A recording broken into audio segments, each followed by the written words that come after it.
Hey, everybody. Hello. Oh, I see masterclassers. Hello, everybody. Welcome. Welcome to Unlocking Social Skills, the 5 secrets to helping your child with autism make friends. So happy to have everybody. Let me know where you're from in the chat. Tell me what made you want to come live tonight. We're going to be talking all about how to help our children on the spectrum create social skills, how we can help them as parents and caregivers to do that. I want to know where you're from, how old your baby is, and what made you want to come live to this workshop tonight. You just put that in the chat. Hello, Allie. Hello, Amanda. Anada. My daughter, Danielle. Hi, I'm Danielle for Columbus. Hello. Tell me about your babies. How old are they? What made you want to come tonight from New Jersey? Love it. Hi, Sherry. Desiree from Dalton. Welcome, everybody. We're gonna have fun tonight. We're gonna do some prizes. I'm gonna do some Q&A. If we have any brave souls that want to get coached tonight, you're just gonna raise your little emoji hand. It's gonna be under the raise hand button.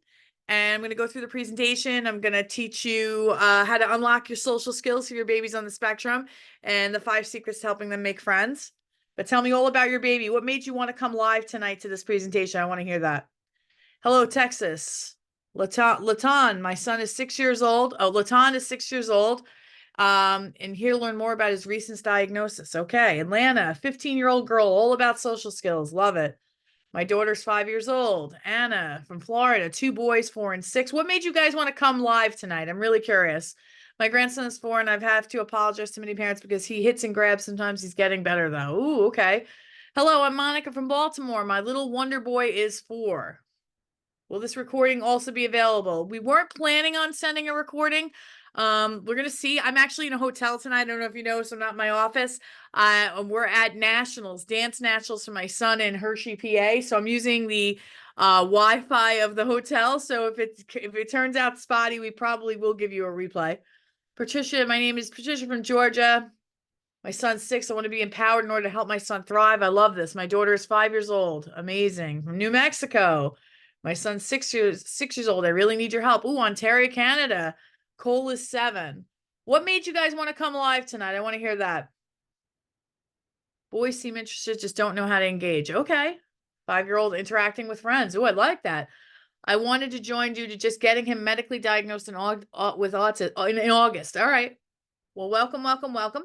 Well, if you don't know who I am, my name is Michelle Rogers. I'm an autism mom and life coach, and I run a group coaching program called the Champions for Our Children Masterclass.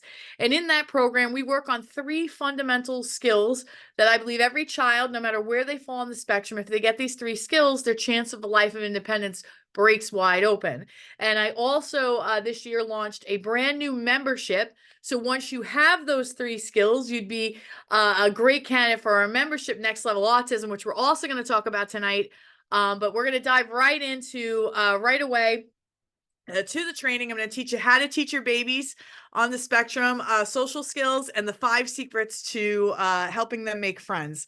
And I had to really think about this, and this is a little bit of an emotional topic for me because we've been living our next level autism lives since Juliana was in kindergarten. So, unlike the big 3, which we're going to talk about tonight, which has a very clean start and stop, next level, living next level autism, teaching my baby those next level skills to thrive. It's a lifelong journey. So I've been on this for a while. So even putting this presentation together, I got a little emotional because we're still working on some of these skills, but I'm going to share everything. She's got an amazing group of friends now, and I'm going to show you exactly how we did that. So I'm so happy to have everybody tonight.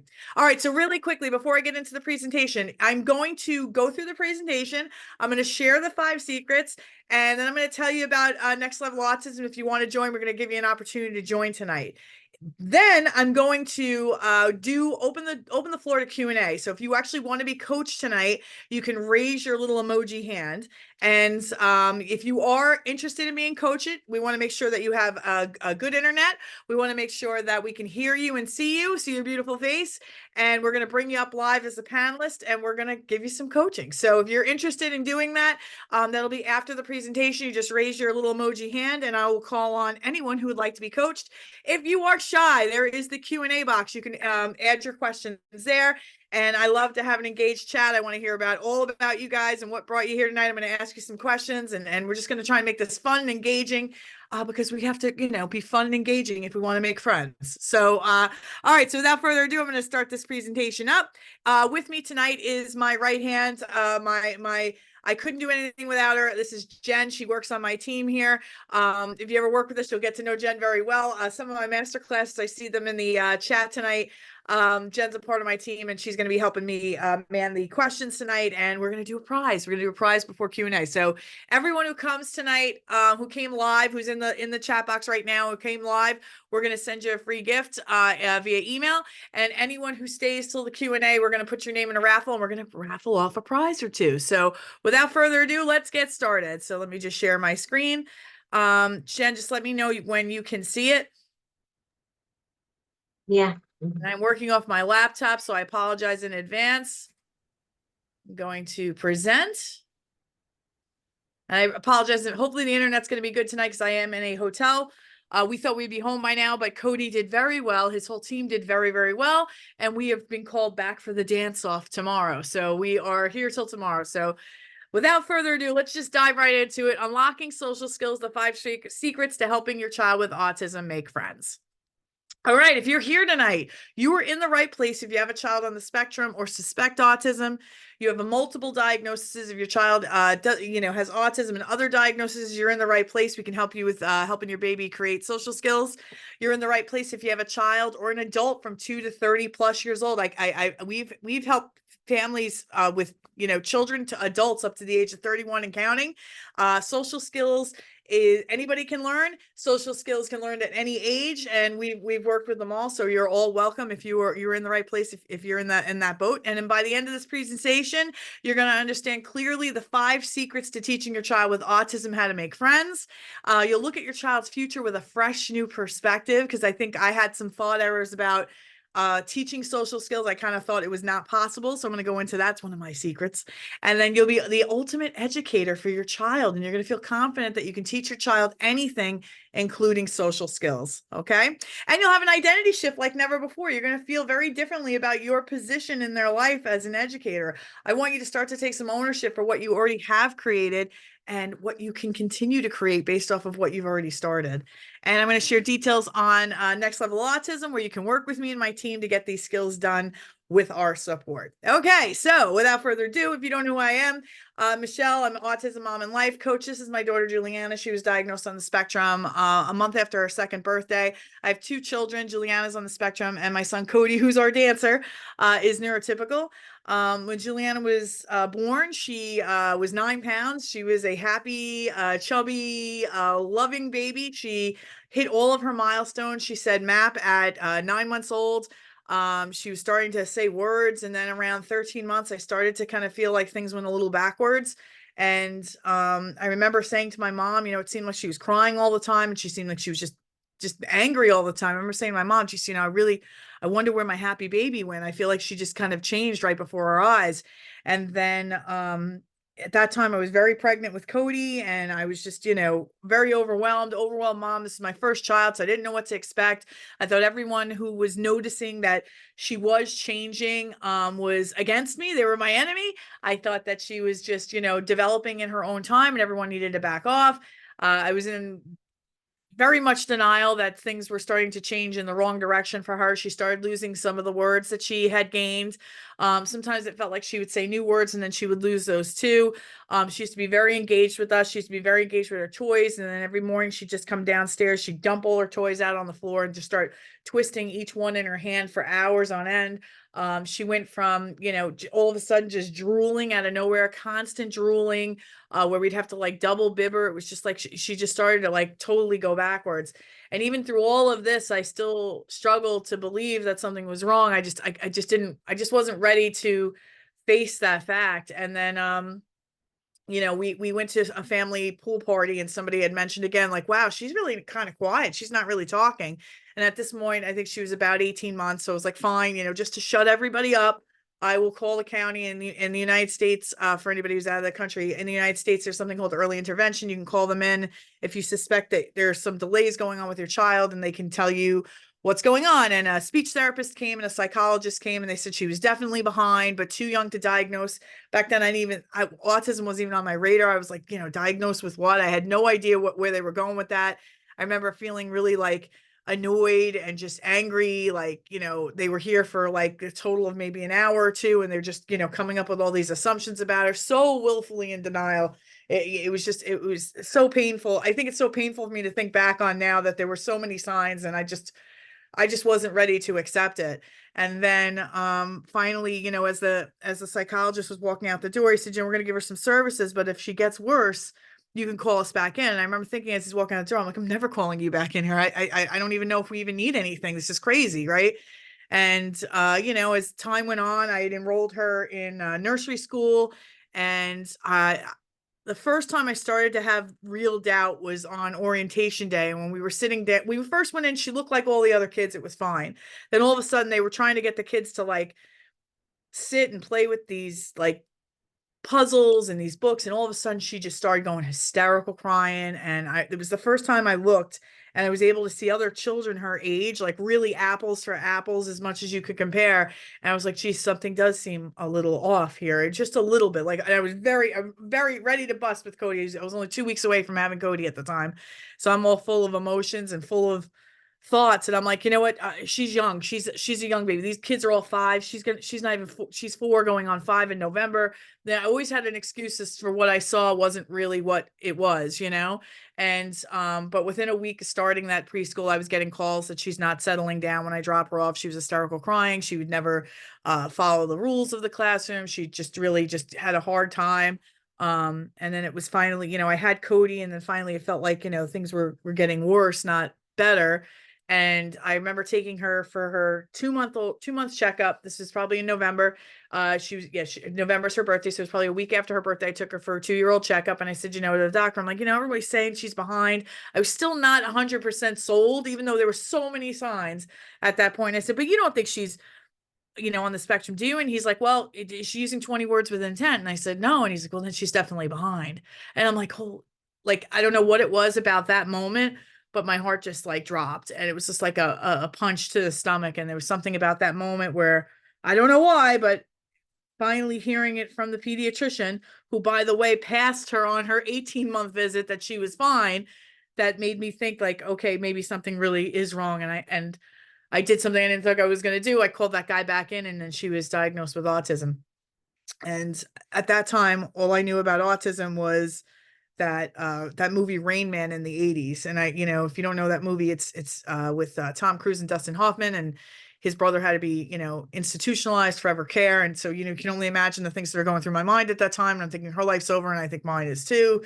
Then I have my son Cody, and he's a brand new baby. And he said that if you have one child with autism, you're likely to have another. And then I'm thinking in my head, like, oh my God, if he doesn't have it, she's going to be this burden to him. And if he does have it, now I'm going to have 2. And the boys usually are more severe than girls. I don't even know what I was thinking. My mind was just, I was in the worst shape of my life mentally and emotionally, thinking that kind of like her life was over and that mine was too, because I didn't at that time know what it meant, other than what socially, well, even today, what we're all told to believe about autism is so like fucked. I don't even know how else to say it. Like there's such misconceptions over what it could mean to have an autism diagnosis.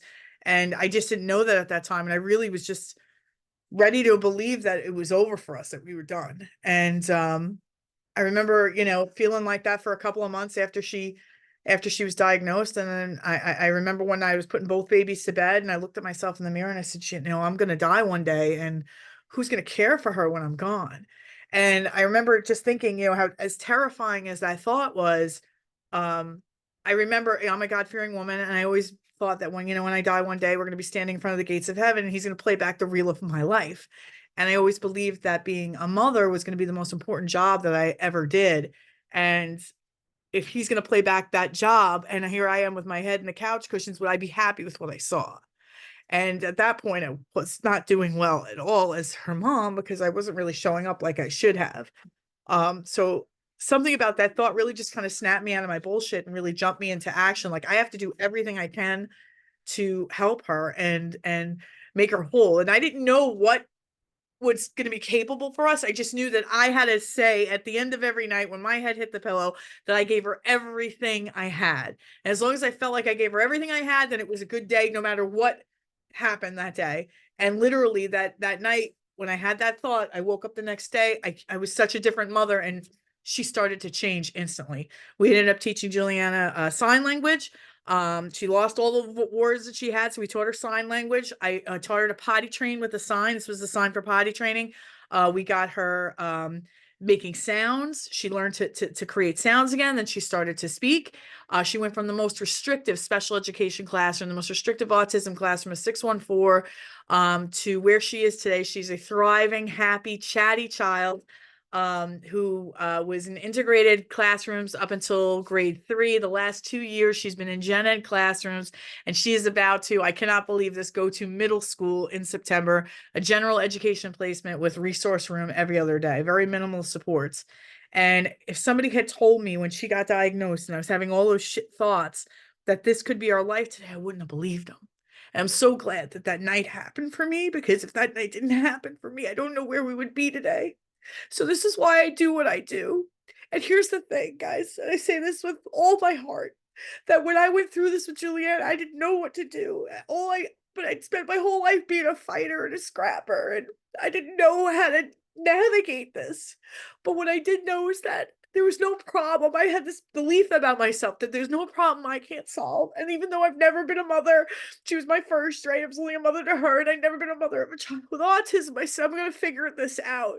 And back then I remember looking for somebody like me, and there was nobody. And I remember thinking like so mad at God at that time too. I was really struggling with my faith because I was like, I felt like he wrecked her. Yeah, she was perfect, and then he ruined her. And then I was like, okay, you know what? I still believe that this was sent to me. I don't understand why. And I said, can you just work with me? We don't have to like each other, but can we just work in parallel together? And then I've kind of just evolved my thinking all the way around to believing that this was sent to me on purpose to help my girl so I could help other families like you too. And I truly believe that from the bottom of my heart. This is why I do this, and this is my mission, and I want to do this work till my dying day. So that's our story in a nutshell. And if she can have that life, you guys can have that life too. So let me just give myself a minute here. Sorry, I went boobing here on you.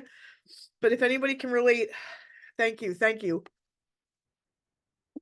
You're gonna make me cry. I know how you feel. I want you to know I know what it's like to feel hopeless. I know what it's like to feel really scared. I know what it's like to feel like the worst parts of this. But where there's dark, there's also light. And you have to believe that, though. You can't just stay in the dark. You have to be willing to believe that there's something better. And our lives change just with me having that one thought. And I'm thankful for that every day. Okay, alrighty, so let's compose ourselves here. Sorry for boobing, but I speak from the heart. I really do know how you feel, and I know how to fix this. It's not even like a fix. I just know how to help you to fix the way you feel about it, so that you can get the results that I got from my baby for your baby too. All right, all love, very okay.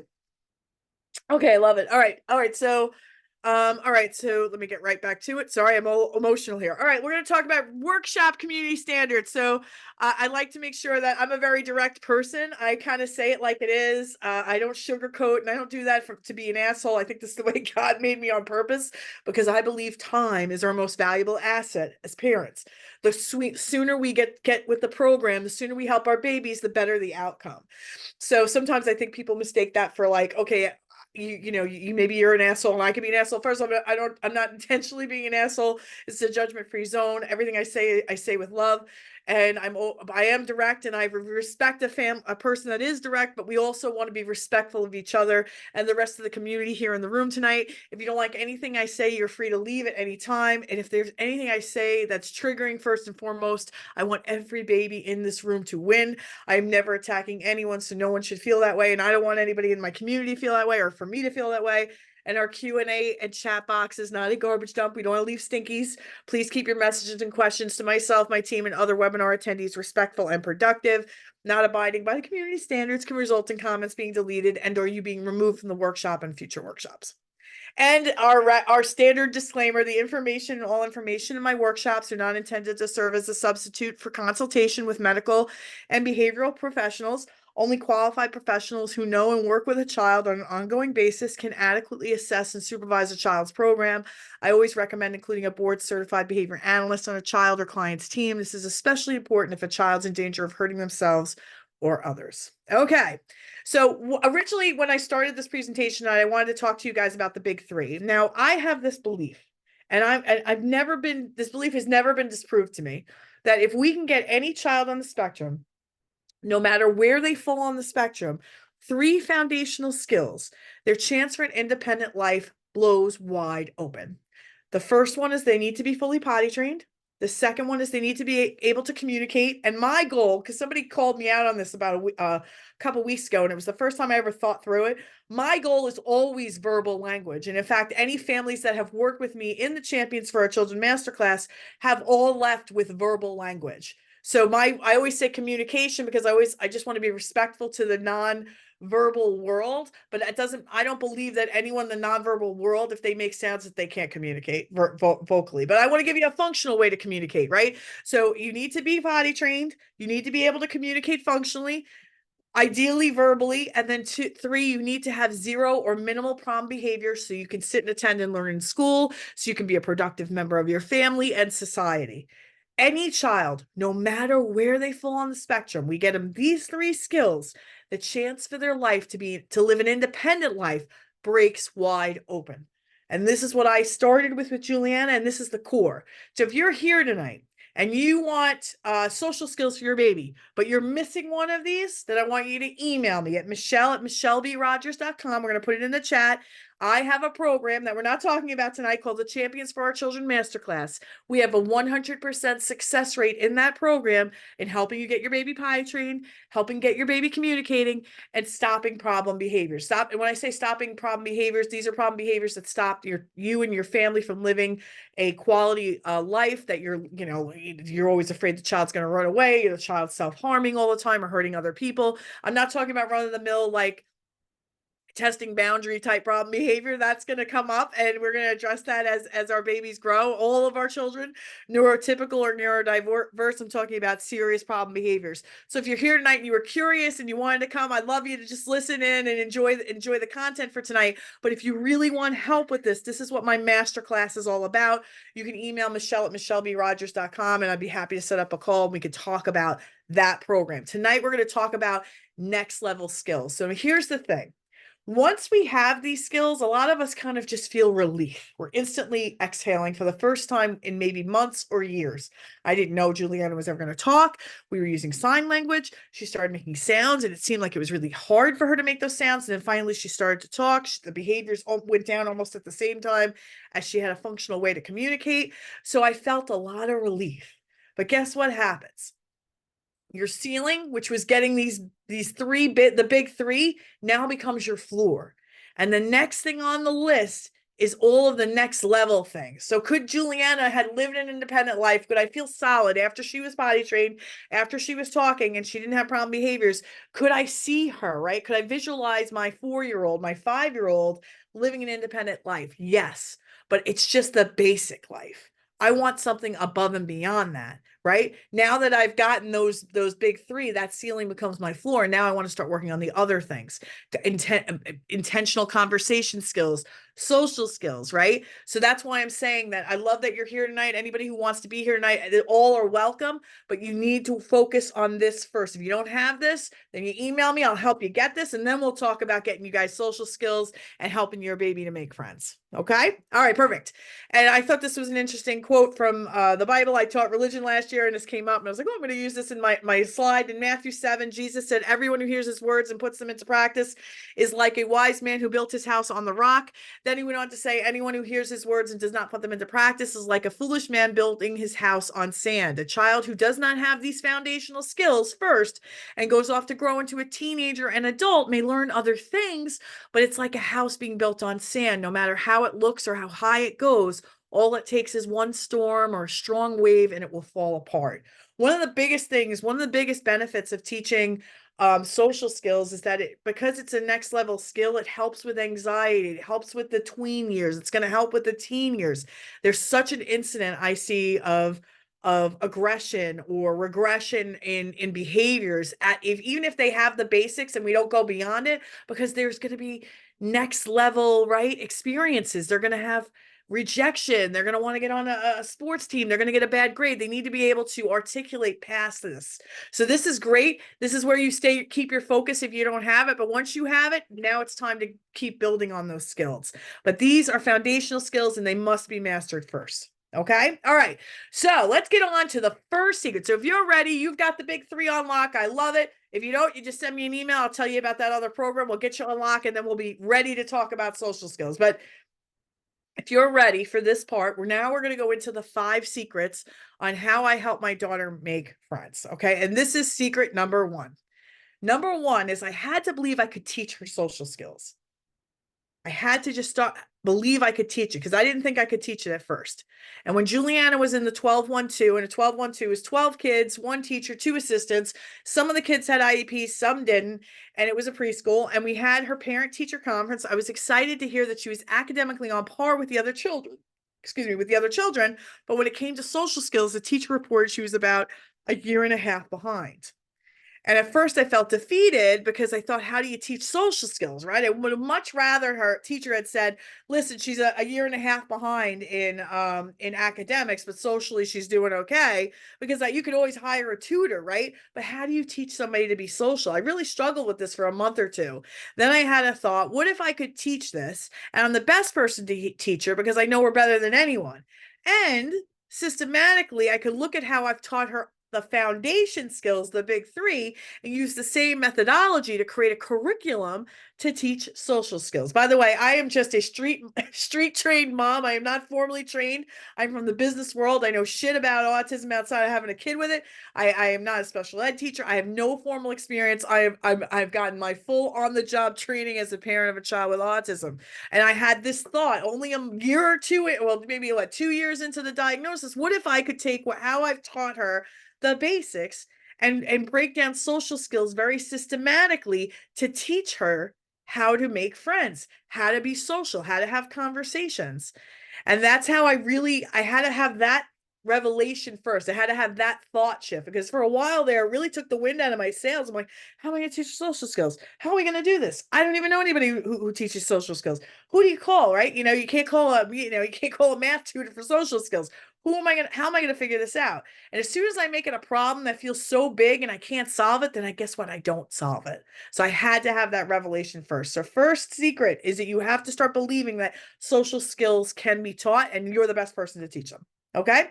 Which is going to lead us to secret number 2. We're at Hershey. So I hope you appreciate that. With our friends, if I want to help her create friendships, I have to make friends myself, which means friending moms. One of the biggest ways that I help Juliana to make friends is I make friends with the parents. Now, how many of us, and you can put this in the chat and I'm going to pop it up. You might even see it. I apologize if you see it because I want to see your answers. How many of us are at a point in our life where we think, you know what? I'm good. I really don't need any new friends.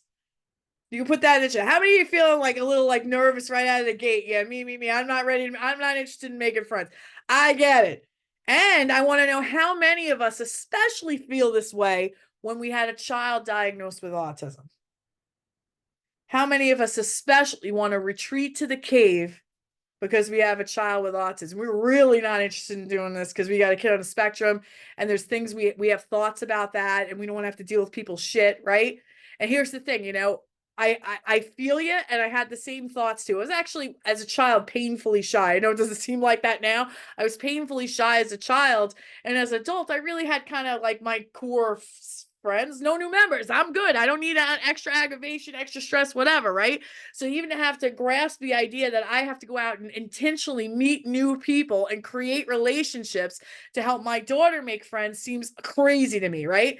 And I wanted, when she was diagnosed in particular, because people have thoughts and people say stupid shit to you when you have a child on the spectrum, I wanted to keep the door shut because I didn't want questions. I didn't want stares. I didn't want judgment, but it was holding me back from being able to really help Juliana to make friends. I had to bite the bullet and put myself out there. And here's the thing. I'm not just making friends with anybody. I'm not just making friends with somebody at the gas station or somebody at the supermarket. I'm making friends with other parents who have children who have social skills that Juliana doesn't have. One of the best ways that she's learned is being surrounded by chatty children. Anytime I've been able to expose her to children who have social skills that are ahead of hers, she's always benefited. She's learned from it, right? Joyce saying she's already in my program, she's game changer. I love it, right? So I had to, for secret number 2, I scope out parents who had kids that had skills that I liked and that were chatty. And then I built up friendships with the parents, right? So first thing I would do is we'd go to a birthday party. By the way, any birthday party we were invited to, I went to, right? Even if like I wasn't like straight up invited, or like I just like make friends, or it's cousins, it's my sister's kid's birthday party, I go and I scope the area, right? Because a lot of you may feel like, why kids doesn't get invited to parties. Well, we got solutions to that too. But even that aside, figure a family party, figure a pool party, figure a block party. There's lots of ways to meet people, right? So one of the examples I would see people at is I'd see people at birthday parties, or I'd see people at like open gyms, right? There used to be this place called Pump It Up, and everybody would have open play, and the parents would bring their kids, and they'd all bounce around. And what I would do is I'd scope out all the children, and I'd say, okay, that kid's got some really good social skills. That kid's really chatty. Oh, that kid's a little confrontational, but that might be good exposure for her, right? And then I would try to connect the child to the mom when they'd run back to get a snack, when they'd run back to get their water bottle. And then I'd kind of mosey my way over there to start to build these relationships. Because if I can build a relationship with the mom, then maybe we can have a play date with our children. See how that goes? So it's not, you can't be fake about it. Nobody likes to be used and abused, right? It can't be fake bullshit. You have to have intent in this relationship. It's got to be purposeful. My daughter develops a pool of friendships because I develop a pool of friendships to connect with, and I connect with their parents, and I can create a bond to keep these friendships together. It's one thing just to start a conversation. You have to keep the relationship going, right? So you actually have to do this too, because if you want the relationship to continue, you need to continue to have a relationship with the parents. And that was, honestly, I have to tell you, this tip, right? The secret was, this is, if I think about all of the friendships my son has, my neurotypical son, they're because I created them. I manifested them. I orchestrated them. We're in a dance competition. My son likes a lot of, I guess, traditionally girl things, right? He loves to dance. He loves makeup. He loves fashion, right? So a lot of his friends are girls, right? So most parents these days might feel a little interest. Some parents are like full on, like, we love it. We love Cody. We think he's great, blah, blah, blah. Some parents might feel a little uncomfortable with a boy friend, like a boy that's a friend at this age, right? So I'm in dance. So everybody loves a boy dancer, right? So he's great here. But like, it's, one thing just to be at dance class with these girls, but I want to build strong relationships with the parents. And listen, I might have these feelings about, oh, I don't know. And Cody's neurotypical. I'm developing relationships with the parents so that Cody can have play dates with the girls. And so even though you might think, oh, well, this is just extra step I have to do just for my neurodiverse child, it's not true. You're actually probably already doing it or facilitating the ability for it to happen with your neurotypical children as well. So I want you to think that, listen, this has to be a purposeful relationship, and you got to get out of your own way with your own bullshit about this, because this is what's going to take. This is one of the keys to helping your child develop their social skills, to be around as many chatty children as possible. Okay. So that's going to lead us to secret number 3. So secret number 3, I'm just going to move this out of the way because I can't see. Secret number 3, I've got to check my own social bullshit, my own social anxiety at the door and accept the job of doing hard things.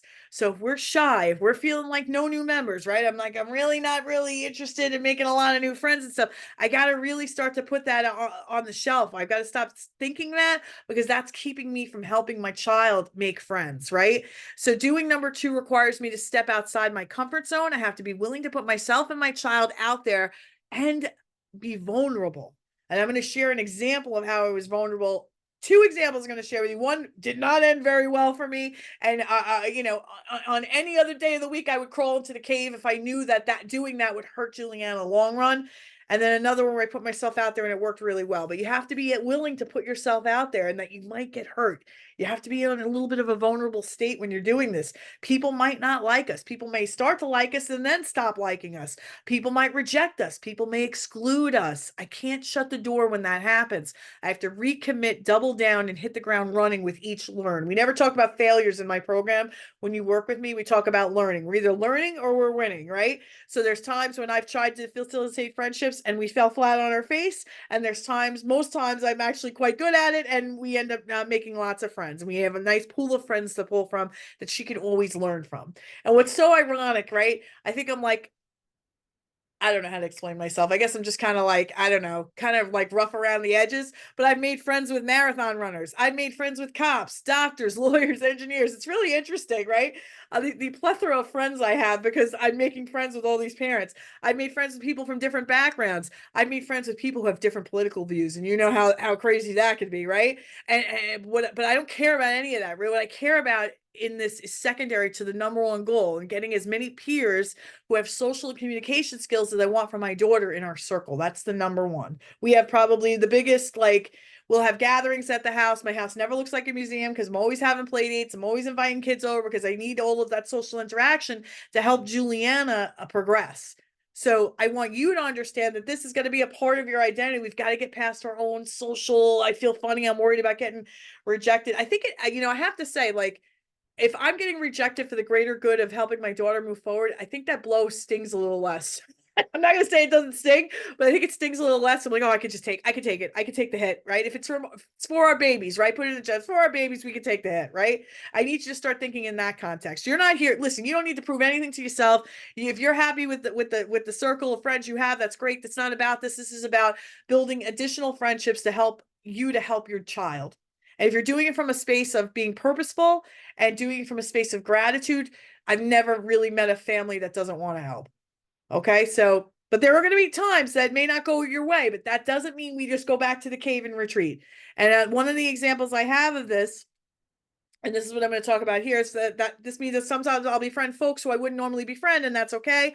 Only thing we have to have in common with these folks is they've got to be a good person. They got to love their kid, because I'm a good person and I love my child. That's the only two things we need to have in common, and we can make this work. So I'm going to give you one example and tell you a story. So when Juliana went to kindergarten, she was going to integrated kindergarten. Integrated kindergarten is co-taught by a gen ed teacher and a special ed teacher.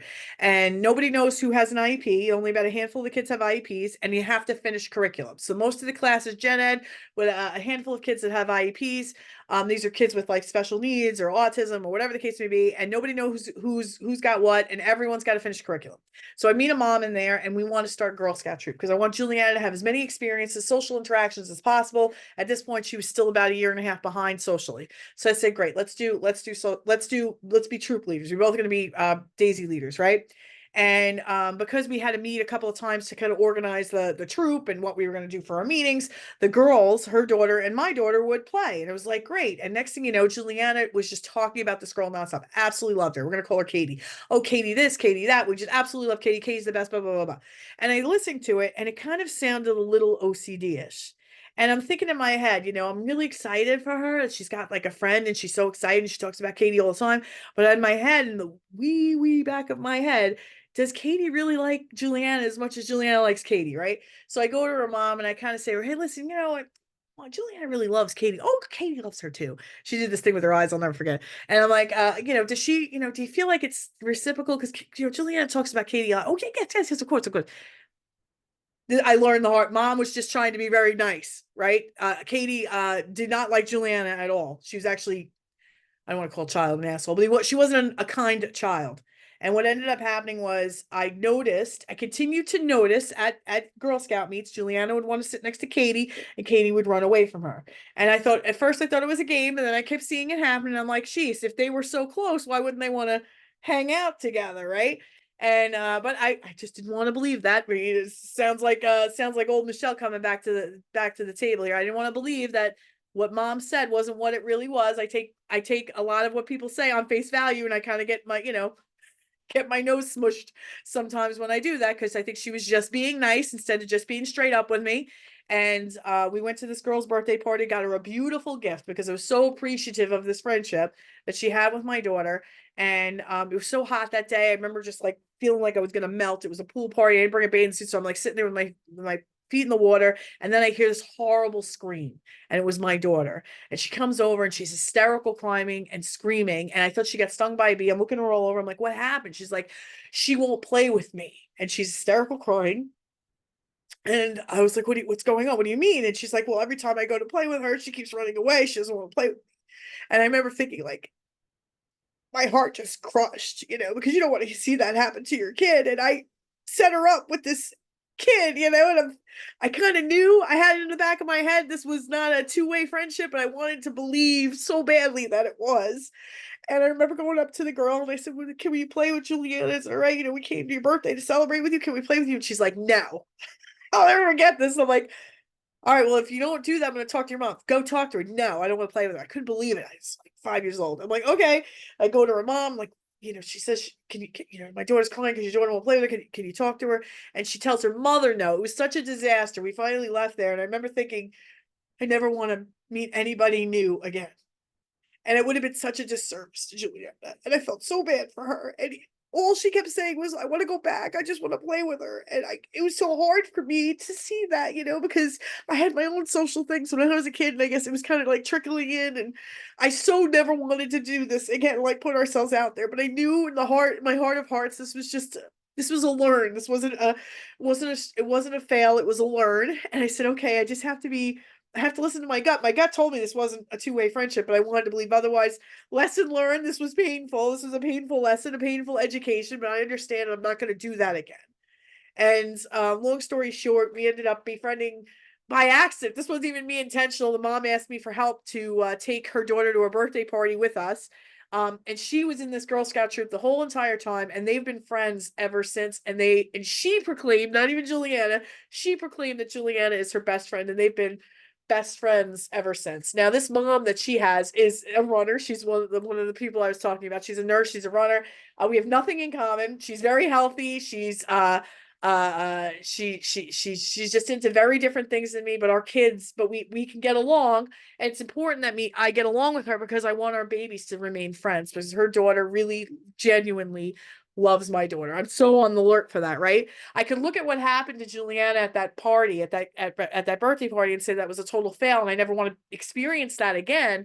Or I could say, listen, I could take that education, even as painful as it was, and if I had just stayed in the cave, I would have never had built this new relationship with her best friend that she's had for a few years now.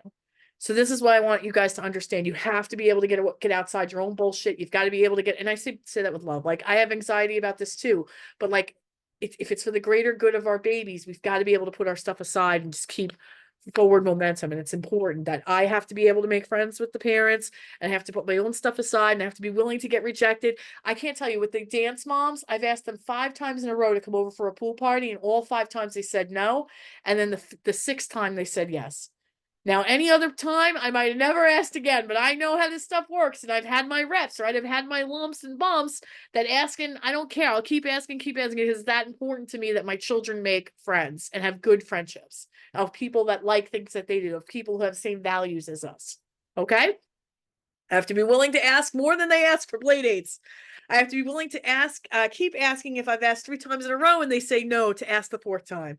I have to ask for big things. I ask for sleepovers. Next week, we're taking her best friend and Cody's best friend and another friend, a swim friend, on a mini camping trip. And the swim friend's parents say, can we come too? I love them, but you know, it's gonna be a crowded campground, but we're gonna make it work. Yes, absolutely, we're gonna make it work. So yes, you can come, right? So we have to ask for big things. We've got to make sacrifices and compromises. It's so important for our babies to make friends. And actually, I do love these parents now. We get along really well. And I have to be able to build trust with them, like they trust in me to have their babies over and have them have these play dates. And I have to be willing to tripwire my child for failure. What that means is that sometimes I'm going to bring a friend into the mix that's going to stir the pot. She has to be able to understand that not everyone's going to be our friend, and we have to work through that in a productive, functional way. So sometimes I've got to be willing to tripwire for failure. I have to do the hard things. And this means I have to put her in the line of fire when it comes to testing and tweaking social skills. I have to be able to respectfully walk away also from relationships that no longer serve us. So we had a couple of friends that we would divide over, and it seemed like they only wanted to come over if other friends came over. So it was like, okay, this became the party house, not a friendship for Juliana, and I have to be able to respectfully walk away. So I could still say hi and bye to that mom, but I don't have to like invite her kid over to everything, right? And then I have to think about social skills is this isn't like a one and done. You know, when we potty train, it's really easy, right? Either I'm peeing and pooping in my diaper or I'm peeing in the toilet. There's a very start and finish line to that. I'm not talking and I'm talking. There's a very start. There's a clear start line and a clear finish line. When it comes to conversation skills, when it comes to teaching these next level things, it's not a sprint, it's a marathon. We're going to be teaching her, and I'm going to continue to teach Juliana these skills as she grows older, because guess what? Their age appropriate problems are going to come up. She's preteen now, right? She's about to hit puberty. These things are going to trigger different emotions. They're going to start liking boys, and they're going to start to want to talk about different things that they do now. It's going to bring conflict. And we had this box ball phenomenon at recess last year that was causing nothing but problems and fighting with the girls, right? That's going to increase, right? She has to be able to navigate that. So can't think I'm just going to one and done this. As a parent, we all signed up to be parents, and we're going to do this job from start to finish. And that means that we have to keep doing this, and we have to keep developing these skills with them. And this is Erin. Erin is from Ireland. When I first met her, she described her son Eli as disconnected. She said he felt lost to her. He would tantrum constantly, was off in his own world, and almost had a feeding tube put in because there was little foods he would eat. Erin had zero hope for an independent future, but it all changed with him signing for cake on the 4th day of us working together. That was all mom needed to see that he could do so much more.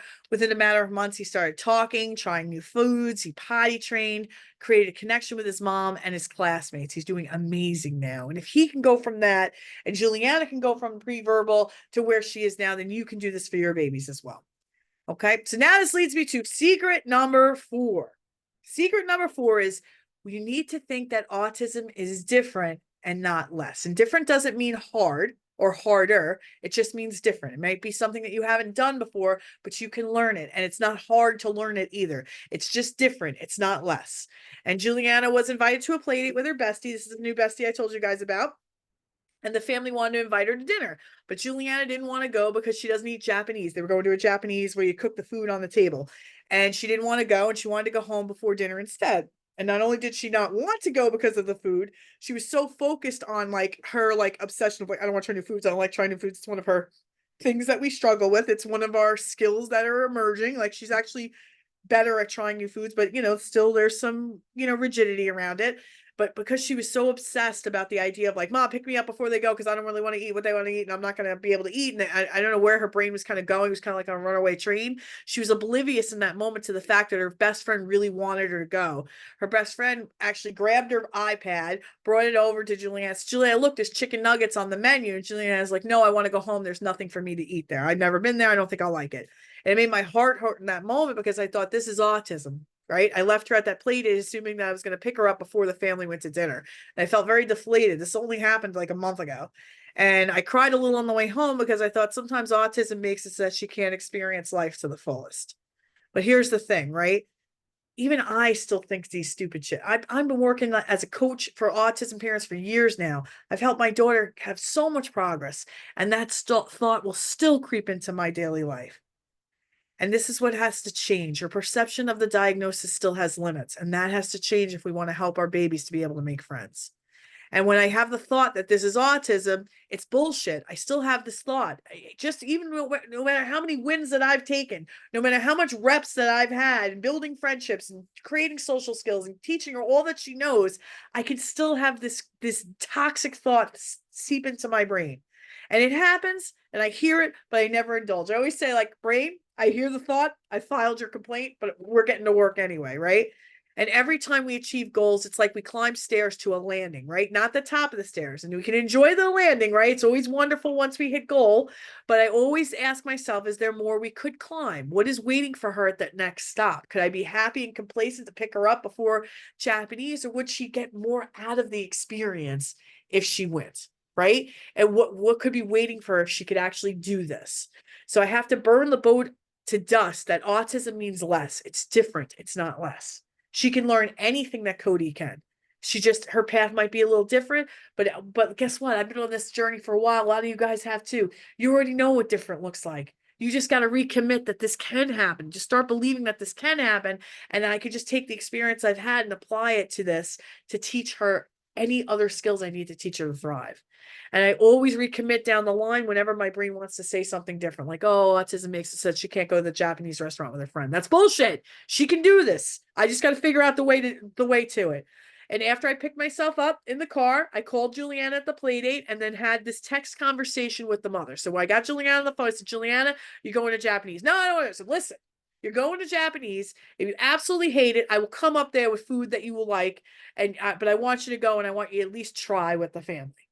And if you do it, I'll give you pom-poms. We do a lot of token rewards in our home. So when she tries new activities, new foods, she can get pom-poms in her jar. And when it gets up to a certain level, then she can go to a playground. She can go to, the mall, whatever she wants in exchange for filling up this jar. So I said, if you do this, I'm going to give you 10 pom-poms.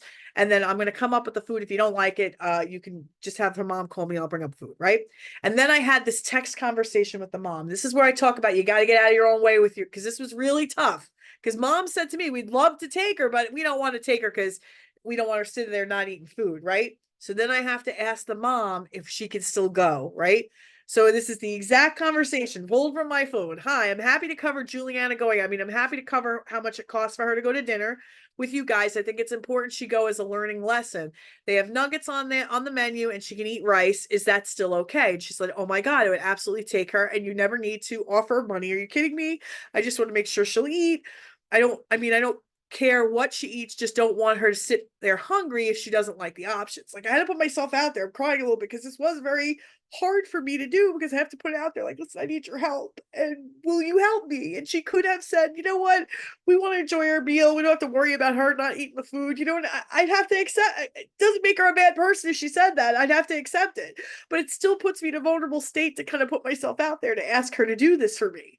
And I said to her, I said, listen, it's a rigidity thing that she needs to work through. I think it's important she go, but if it makes you feel funny, I understand. You have no idea how hard it is to write this, but I know it's for the greater good of my daughter.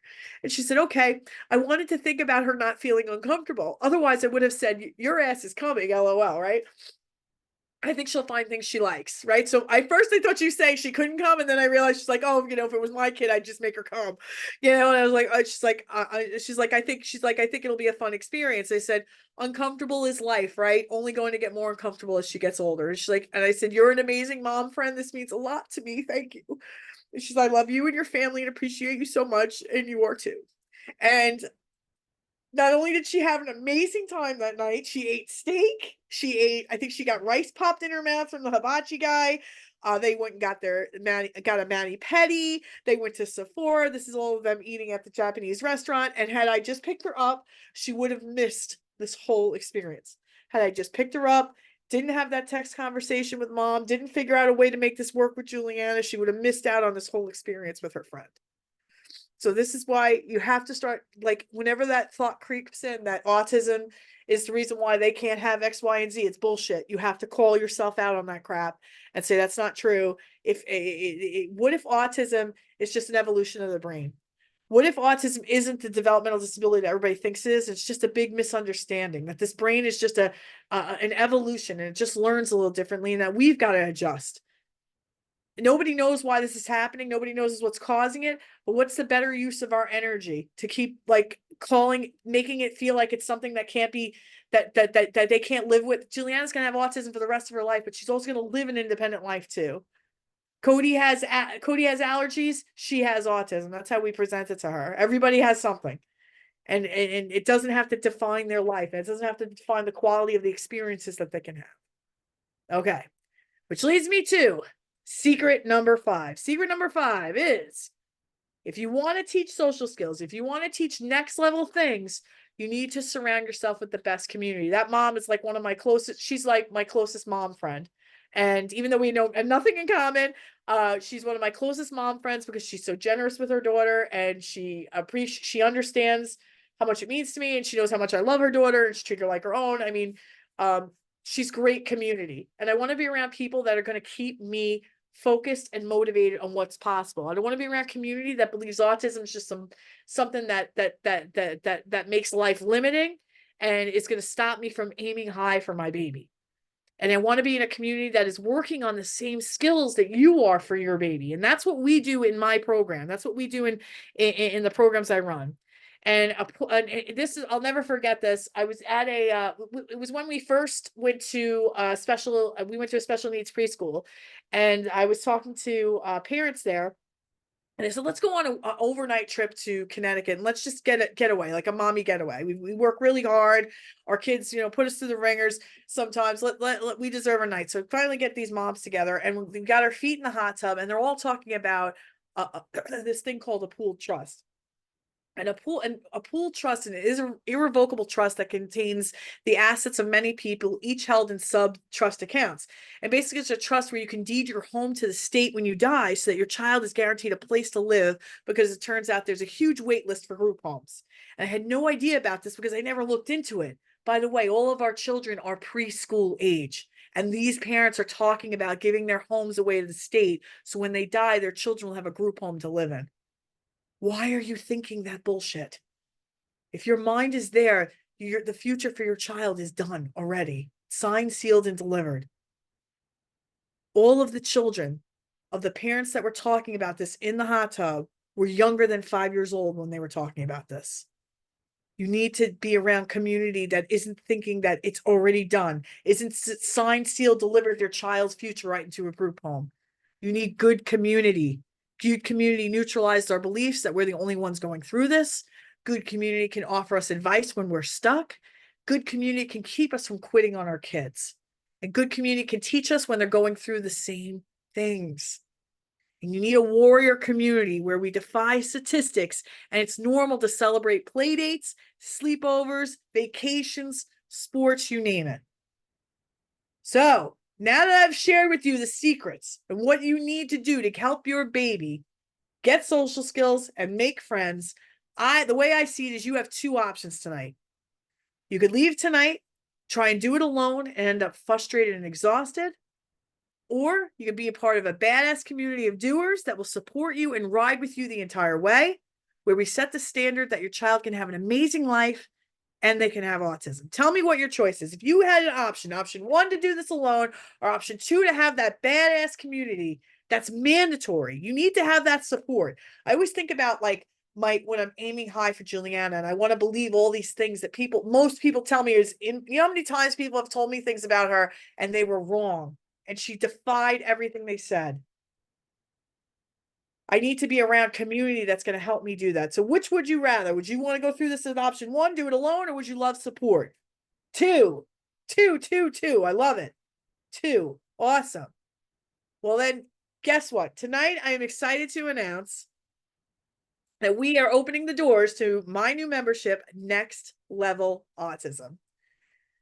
Next Level Autism is a monthly membership where we're going to help you with the next level skills that your child on the spectrum needs to thrive, just like social skills and making friends and riding bikes and brushing their hair and tying shoes. We cover it all in there. And you've got to stop settling for baseline. You've got to go deep dive into this, right? And meet Marilyn here. With Marilyn, we got the big 3 done. We got potty training, communication going. We stopped her daughter's problem behaviors. And at the time, it felt like that was the best she could get. She was so happy to have the basics, right? But then she started to think, hey, what if she could do this and that she could do so much more? And in a matter of a year, Her daughter, Marianne, has gone from pre-verbal to not just speaking wants and needs, but full sentences. And she can be funny and she has conversations and she's a sassy little girl. She went from the bottom of her current program to the peer role model of her program. She is now looking at general education school next year. Mom and I are working on a general education placement for the coming school year, and we're going to the doctor. Could be tears and mom holding her down. She just had her first checkup and a cleaning at the dentist and loves going. She used to run away in open spaces. Now she can be trusted to stay close to her mom, and they successfully navigated a Disney World trip in December. Her daughter was just like my daughter, and now look at her. Her life is going to be limitless because mom is teaching her all of the next level skills that she needs to thrive. And that's what we do in the Next Level Autism membership. Next Level Autism is a monthly membership where we work together on next level things for your child with autism that they'll need to continue to thrive. And this membership is for you if you've mastered the big three. You already have potty training done. Your child is able to express in words, just one words, wants and needs, and they're ready to dive deep into the work I've done. And I'm currently doing my daughter Juliana. That's why I said this tonight's a little sensitive topic for me, because this is ever evolving, right? It's not a sprint, it's a marathon. Social skills are going to keep changing and evolving and growing as she gets older. And we're going to do this together in this program. That's one of the things I love about Next Level Autism.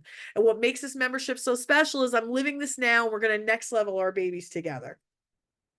And because you're here tonight and you've invited to be a part of the membership for Next Level Autism, where you're getting exclusive pricing and you're going to work specifically with me. And what that means is you're coming in on the ground floor. I wouldn't even say it's the ground floor. We've been running Next Level Autism, I believe, since February now. So we've actually started to build out our study vault of courses. But what's amazing is I got to actually talk to you guys about what I'm working on with Juliana right now. In the masterclass, when we're working on the big three, I'm helping you get those foundational skills because I need those for them to have an independent life. Now, I just don't want them to have an independent life. I want them to have the best independent life.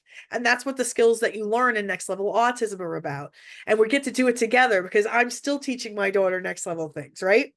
When you join Next Level Autism, you're going to get weekly group coaching calls with me. I'm an autism parent like you, and I've already began my journey of Next Level Autism. I've been living it probably for the last 5-6 years. And on our weekly calls, I'll be sharing with you what we've accomplished for Juliana past the big three, as well as share what I'm working on to keep us all moving to the next level. Middle school is literally just around the corner for us, and we're about to hit the teen years. And you're going to learn what I've done to get her to this point, as well as how I've navigated what's coming, and we'll be doing in this program together. I think that's one of the most specialist things about Next Level Autism. I'm a student with you, right? I'm a teacher and a student at the same time. And what you'll also get when you join Next Level Autism is you'll get a weekly mindset call. Remember how we're talking about there's a lot of stinking thinking going on. There's a lot of things that we might think that's keeping us and our baby stuck. So you get to get on a weekly mindset call and have a rock solid mindset that's key to excelling at what's to come in our neurodivergent parenting experience.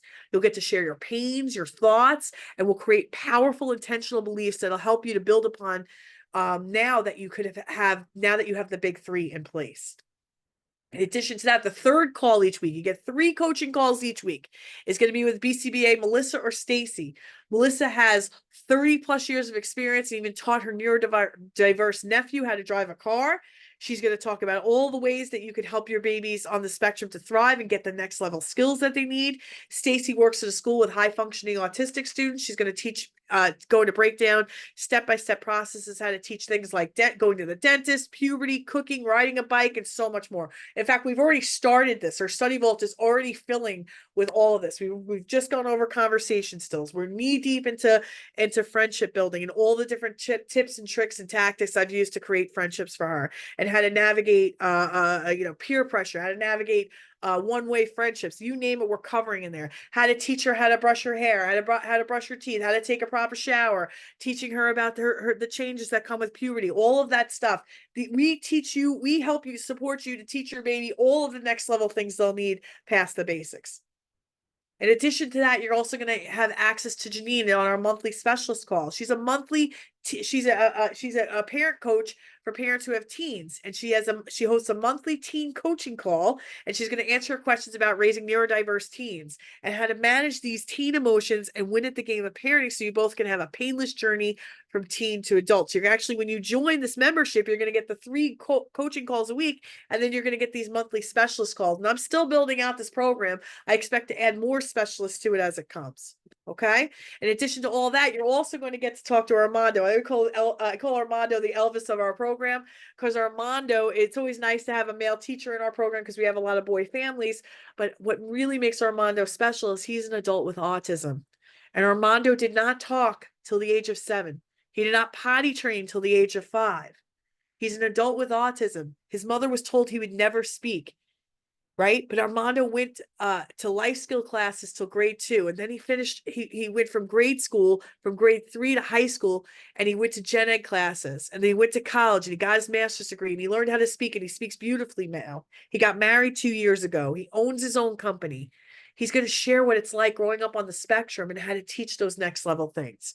I've seen him tell my parents what it's like to not be able to talk, and that he was fully comprehensible. So he knew what was going on, but he couldn't get the words out, and how that felt, and how his parents got through to him. He's going to talk about how he made friends. He's going to talk about how he went on dates, and how he met his wife, and had girlfriends, and navigated all types of friendships. You're going to get inside access to the brain that has a brain just like our babies. I love his calls, and you're going to have access to him once a month in this program as well. And in addition to this, you're going to have access to our study vault, which is building by the week. And I'm growing the study vault over the coming months and years, and you'll have exclusive access, as long as you're a part of the membership, to the online course I've created, as well as all the call recordings. In addition to all that, you'll also have written Ask a Coach access. So if you ever can't make one of the weekly calls, if you ever can't make a monthly specialist call, you can log into our web portal and use our new tool called Ask a Coach. It provides you one-on-one help as you go through written coaching. You submit the coaching, and the questions are, you could submit questions any day or night. They're answered Monday through Friday within 24 to 48 hours. And either I'm answering them, Armando's answering them, Stacy's answering. We have we have it manned and ready for any questions you bring. And the study vault is a treasure trove of asked and answered questions already. You'll be able to search. You'll be able to save your favorites. You'll get a notification when your question's answered. It's all anonymous. So if you want to kind of, like, you're kind of shy and you feel funny to ask questions on the group coaching calls, or if you have a follow-up question or you couldn't make it, that's what Ask a Coach is. You're going to get support all the way through when you join Next Level Autism. And if you join during this webinar, I'm offering some special bonuses. So any families who join Next Level Autism tonight, we're going to be sending you a Champions for Our Children mug. And you can't see the other side of that, but on the other side of that, it says that your child is different, not less. So if you join tonight, you will get the Champions for Our Children mug sent to your home. Okay. And if you also join tonight, you'll get the Autism Moms Social Skills Starter Guide. It's an e-guide that you'll have access to into the study vault, but you'll also get it mailed to your home when you join tonight. In addition to all of that, you will also get an onboarding call. You'll get a one-on-one Zoom call with Kim or Jen on my team. They're going to onboard you. They're going to show you exactly how to use the program, how to get access to the courses, how to use Ask a Coach, how to find the schedule, and they'll be working with you one-on-one to get you what you need. All right, so the price for the Next Level Autism membership tonight only, if you decide to commit to 12 months with us, it would be $1,997. If you decide to do it monthly, you can cancel anytime as long as it's 30 days notice. It's $227 a month. So obviously, if you commit to 12 months, you save close to $800. But if you want to try it and you want to go month to month, we have that option for you tonight too, which is $227.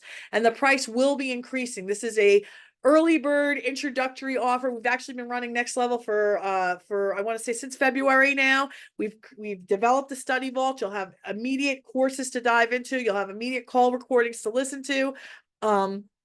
This price will be increasing after this webinar. So if you join tonight and you commit to the 12 months, you're going to save approximately $727 if you do that versus taking the monthly. And the reason why this is a membership and not a program is because I've been living Next Level since Juliana's been in preschool. There's so many things I need to teach her still. There's so many things that you need to teach your babies. So being a part of this program, we do it together. So that's why I say, like, listen, let's spend the next 12 months together. There's no way you're not going to get the value out of it if you come into this program and you spend the 12 months with us. In addition to that, right, you're also going to get some extra bonuses. So if you decide to commit to full 12 months tonight, you're going to get some extra bonuses. The first bonus you're going to get, if you join and you commit to the 12 months and do the $1,997, you're going to get one private 20-minute session with Risa. She's the mindset coach on our program. You'll actually be able to talk to her all by yourself. I like to say we do speed coaching right here because time is our most valuable asset, but there's nothing we can't get done in 20 minutes. There's no problems we can't solve. And when you join, you'll get the mug, you'll get the printed guide mailed to your home. But if you join and take the 12 months access, you'll get one private 20-minute session with Risa. You also get one private 20-minute session with me. We can talk about anything. We can talk about puberty. We can talk about, hey, I really want to get down in the weeds about how to make these friends, how to make these friendships pop. Hey, I really want to work on my child's conversation skills. They only want to talk about what they want to talk about. They don't know how to give and take in a conversation. We're going to go over all of that. And you can bring that up on our private session as well. So for tonight, you want to pick the plan that's going to be right for you. If you take the 12 months, you get all those extra one-on-one time with me and Risa. You're going to get the best pricing. And listen, this isn't a sprint. This is a marathon. So staying with me for 12 months, there's already so much for you to dive into between the study vault and what we've already created in there, that you're going to have access to me, access to the BCBAs. You're going to have access to the mindset coach weekly. You're going to have those monthly specialist calls. Or you could do the monthly payment plan of $227 where you can cancel anytime. Here's the link to join. We're also going to put it in a link in the chat box. Question for anybody who's interested, right? What if I want to do next level autism, but I haven't gotten the big three done yet? And the big three, just as a recap, is potty trained.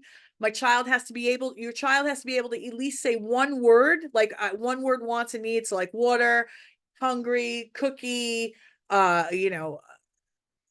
pancake, right? They just have to be able to say one word utterances, and then you're great for the program. And their problem behaviors can't be so bad that like it's impeding on quality of life. Now we solve problem behaviors in next level autism because guess what? Our babies are going to get older and they're always going to be testing us. So we're always going to have to deal with problem behaviors. Even with a neurotypical child, we're going to deal with problem behaviors.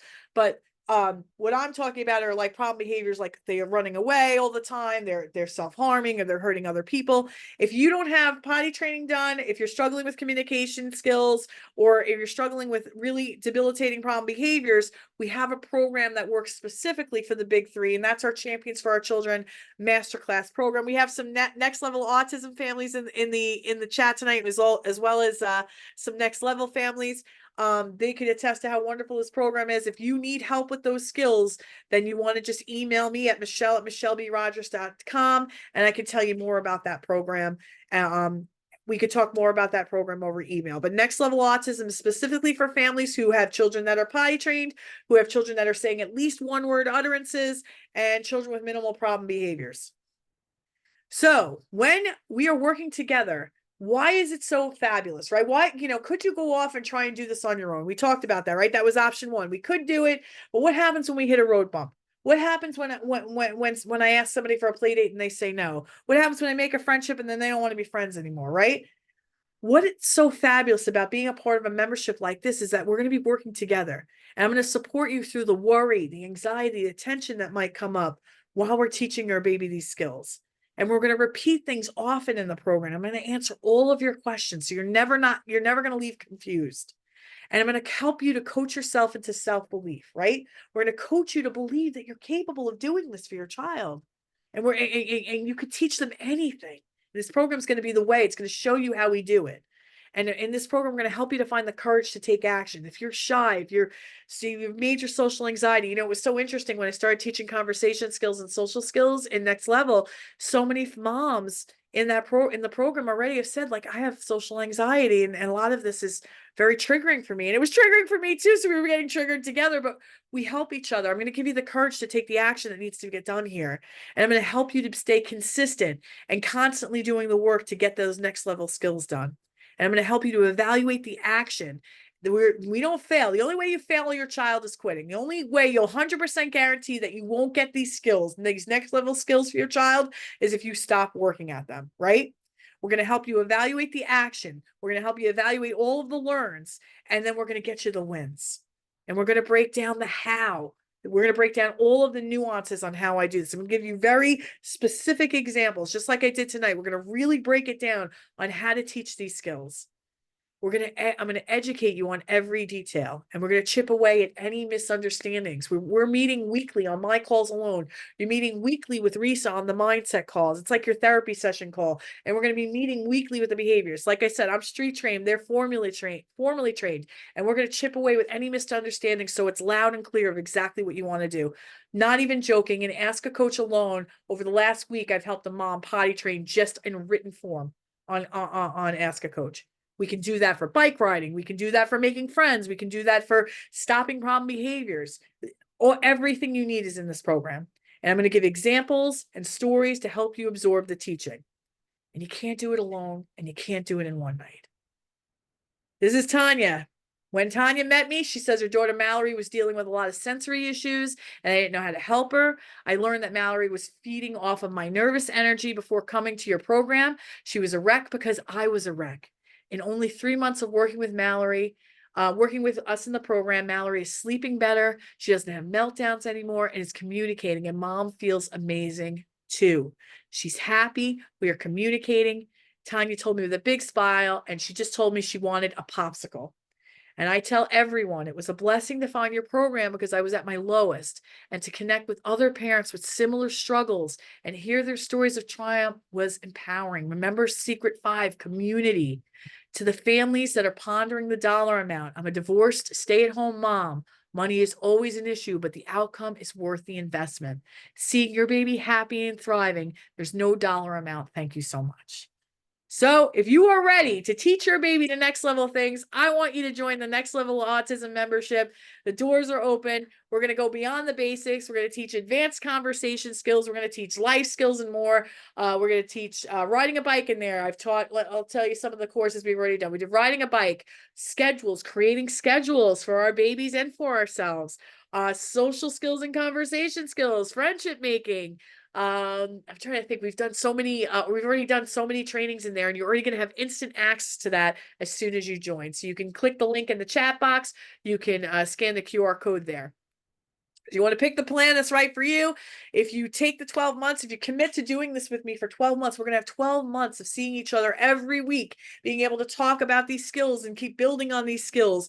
And you're going to get to have that private session with me, the private session with Risa. If you decide to do the $227 a month, great. I love that too. We're going to send you a mug in the mail. We're going to send you the printed guide.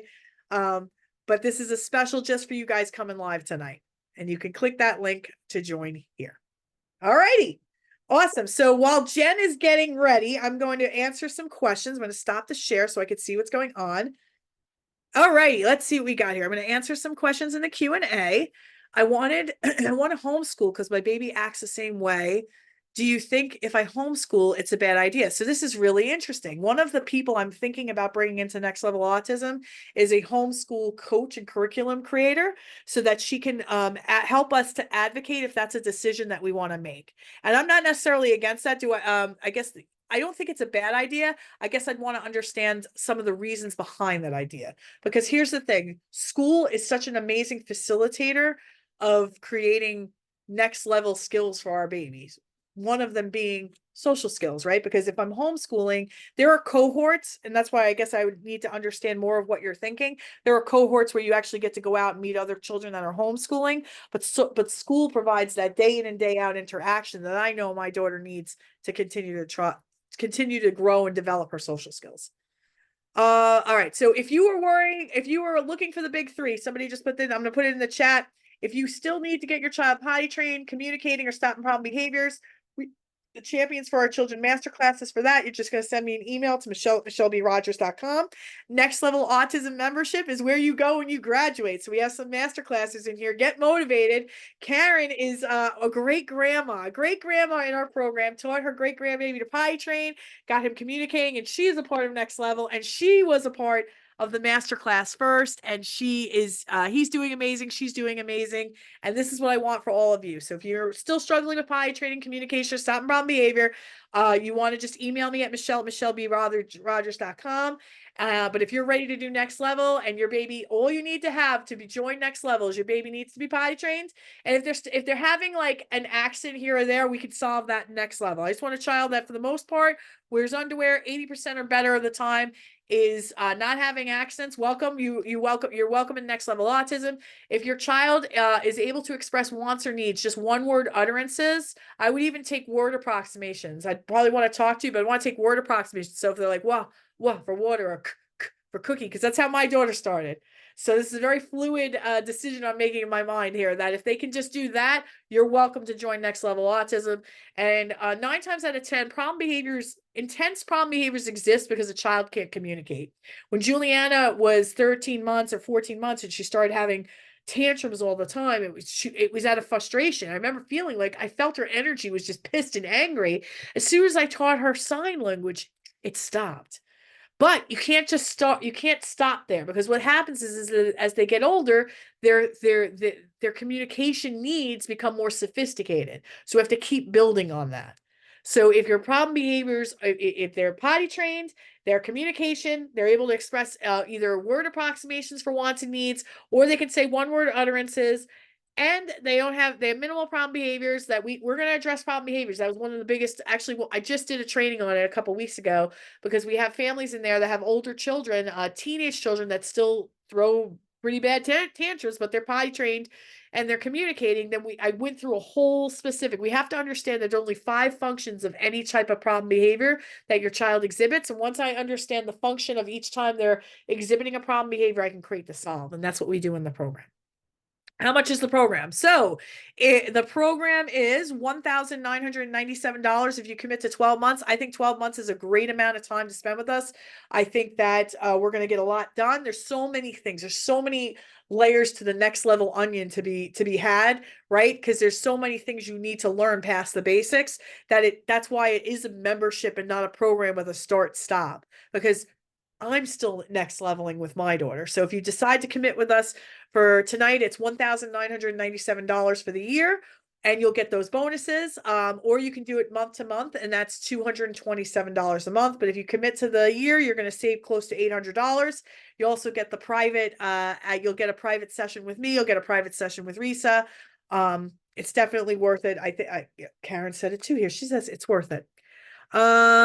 Please, will we be able to rewatch this, even if it's just a day? Yeah, I will try and get a replay out. I think technically we've been sound tonight, though. I will do 1 day replay. I'll send that tomorrow. And do you prefer a private school or public school? That's an interesting question. Private school or public school? It depends. It depends on what's going on there. I don't have a preference, and she's done both, by the way. My daughter did private. I decided to hold Juliana back just to give her that. She was November baby, and the cutoff for kindergarten was September 1st. So I always thought she'd be young going in when she should have. So I did private placement for a year, and I loved it. So it really depends on your circumstances. And we break all this down in here.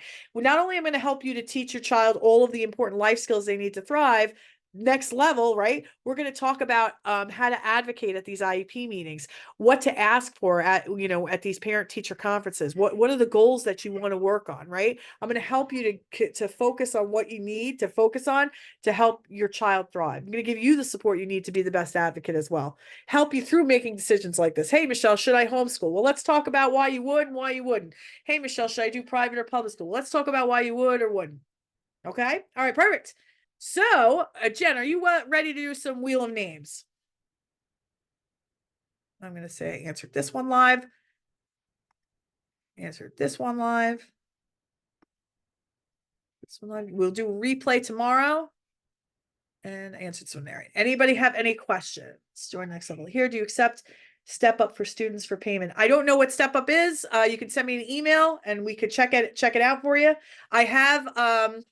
I also have what was I going to say? I've had clients use health savings accounts to pay for the program. So if you have a health savings account, they've been able to get reimbursed by their health insurance when it's a health savings plan. I've also had parents use self-direct budgets. So in New York, it's called OPWDD. Each state has their own budget for self-direct, or respite, or whatever the case may be, or any programs that'll help them to help their child. If you have a self-direct budget or something like that in your state, you can contact them. I've had parents pay for our programs that way as well. And okay, all right, perfect. So are we ready? Are we ready to do Wheel of Names, or should I take some questions? Who wants to be coached tonight? Anybody have any specific questions? Would like to be coached tonight? I see If you want to be coached, all I need you to do is raise your hand.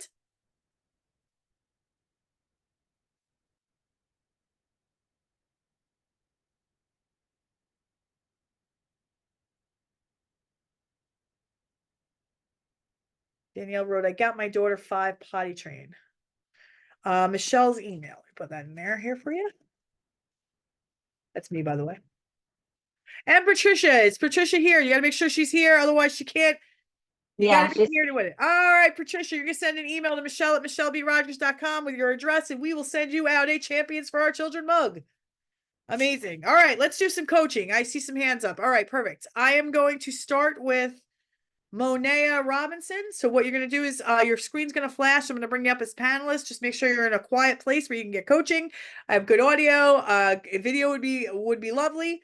But if you're shy, I understand. And I will promote you to panelist. And then we'll do Michelle next.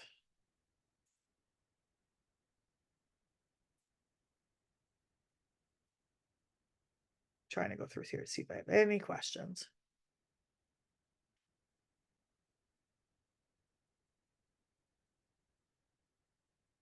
If you're not at the big 3 yet, you're going to email Michelle at michellebrodgers.com. I'm going to help you to get the big 3. Monet, are you available for panelist? I need help with my daughter. Danielle, if you need help, join us. All right, I'm going to start with Michelle because Monet didn't come up. It's going to ask you to be a panelist. It's going to promote you. You just have to say yes.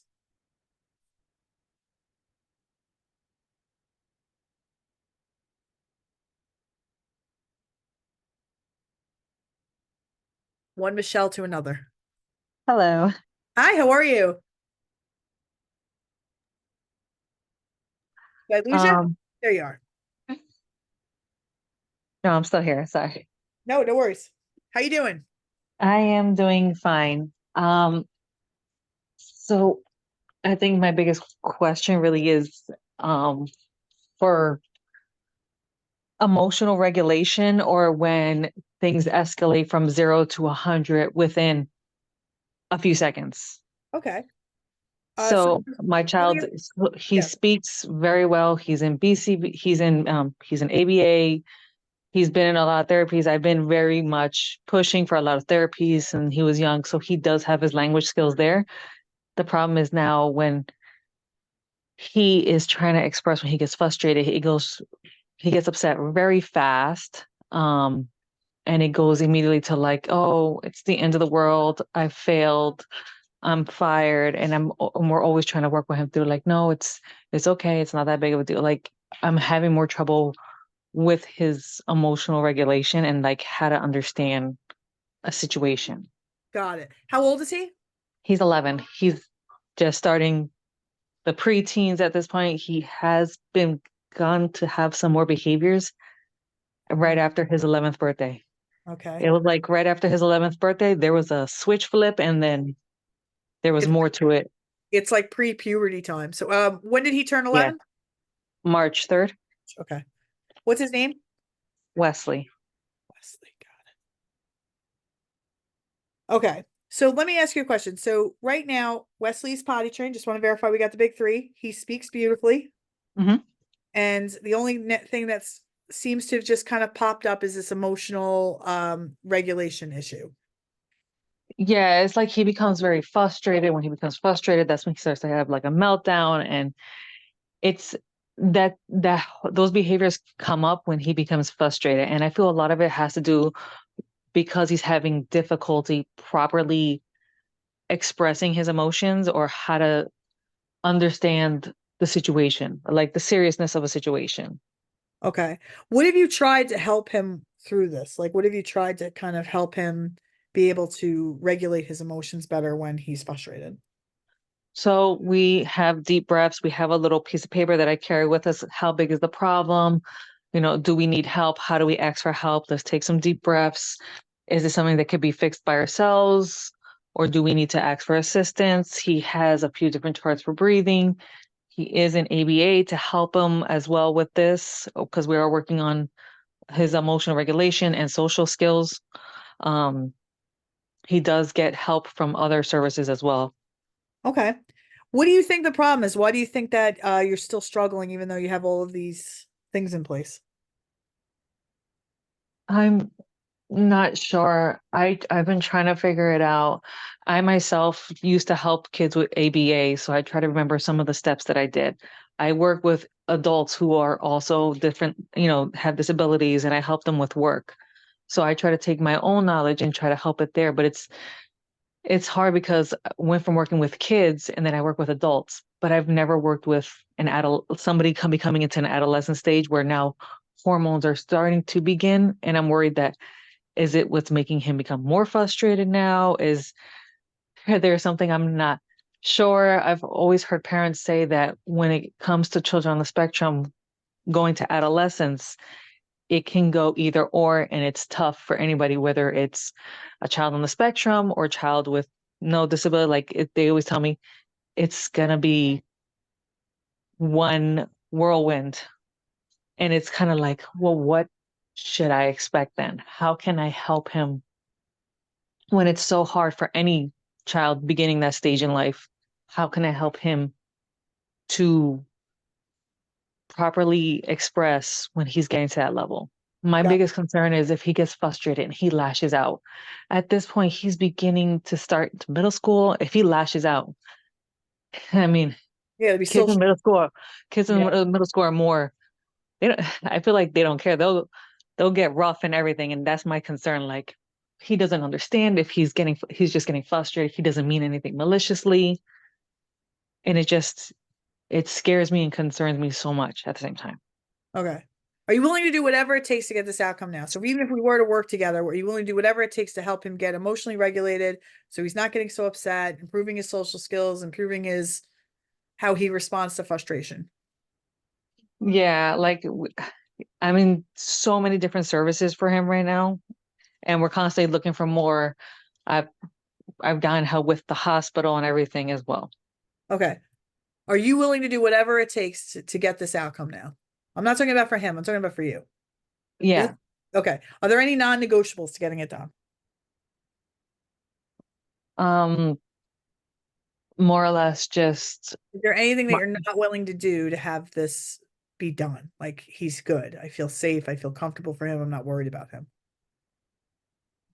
yes, because my biggest things have to do more with doctors, not so much Yeah. So on there's so this. you're Yeah. anything's up for grabs. Got it. Okay. All right. So I want you to imagine a day he goes to school, right? The first day of school. And he's able to go in and he has friends meeting him at the front door and he's able to go to lunch and they have a disagreement and he gets a little mad, but you're watching, right? So it's like your lunch lady, right? You get to follow him around for the day. And but you see him kind of keep calm and able to talk it out with his friends, and everyone's laughing at the end of it. And then you bring him home and you're driving him home from school and you're asking about his day and he talked to you about like, he got a bad grade on a test and he's really upset, and you're able to actually talk through it without him having like a full-on meltdown. And he's able to say at the end of the conversation, thanks, mom. I would love for him to explain that to me instead of when I do try and talk to him about his day. A lot of it is him trying to recall it and having to give him the options like, was your day good? Was your day bad? Was it this? What did you do? Like I have to give him a lot of options when it comes to the conversation. Like, was it this? Did you do this or this? And from there, that's when he starts to maybe pick a bit of remembering what he did for the day. Got it. Okay. So here's the thing. Let me tell you what I think's going on and then kind of how we would help if we work together. Okay. So here's the thing. Right now, we're at a situation with him, just on what you've shared, that he's got a lot of great skill. He's got all the baseline skills. He's able to articulate himself, but when it comes to um painful emotions, he struggles and he can get very upset quickly. You can't really talk to him when he gets that way. He gets really upset. He can have a straight up meltdown.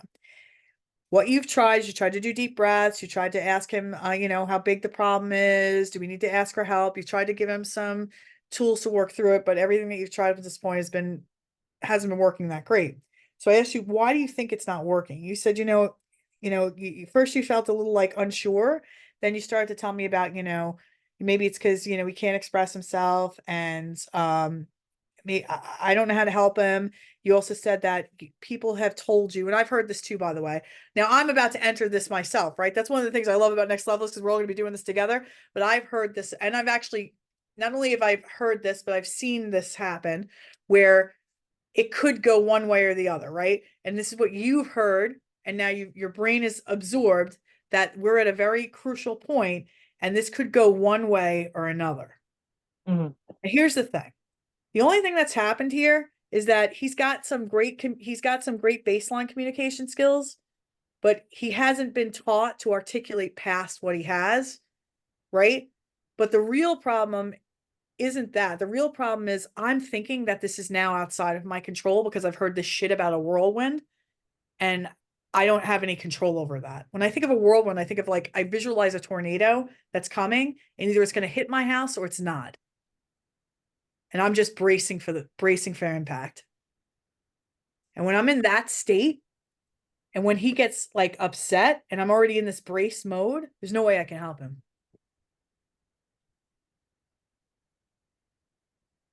I say this Yeah. by the way. If I'm in a state where I'm feeling like I'm powerless, and that it's almost like I used to think with Juliana with her autism, it was 1 in 66 back when she was diagnosed. Now it's a lot less, a lot more children diagnosed. And I remember imagining a grim reaper counting the bassinets at the nursery at the hospital, and that he had to land on mine. It was such a shit thought. It left me so powerless. It was so painful, and it did nothing to help me help her. Now, is it true that some children on the autism spectrum that don't get past a certain level of communication skills, that they don't learn how to express themselves in a healthy, functional way, especially when it comes to frustration and emotions and puberty happens, that they could have a lot of problems? Yes. But it's also possible that could happen to a neurotypical child too. It's possible that could happen to anybody. As soon as I start thinking that it's outside of my control as the parent is where I've given away all my power. And now I'm just bracing for impact. And if I'm in that state, it's like fight or flight. I can't teach anything. And here he is like, well, listen, the reason why he's behaving this way is it provides him function. It's functional for him. It's not functional for us. It won't be functional to the kids that he goes to school with, but for him, it gets his wants and needs met.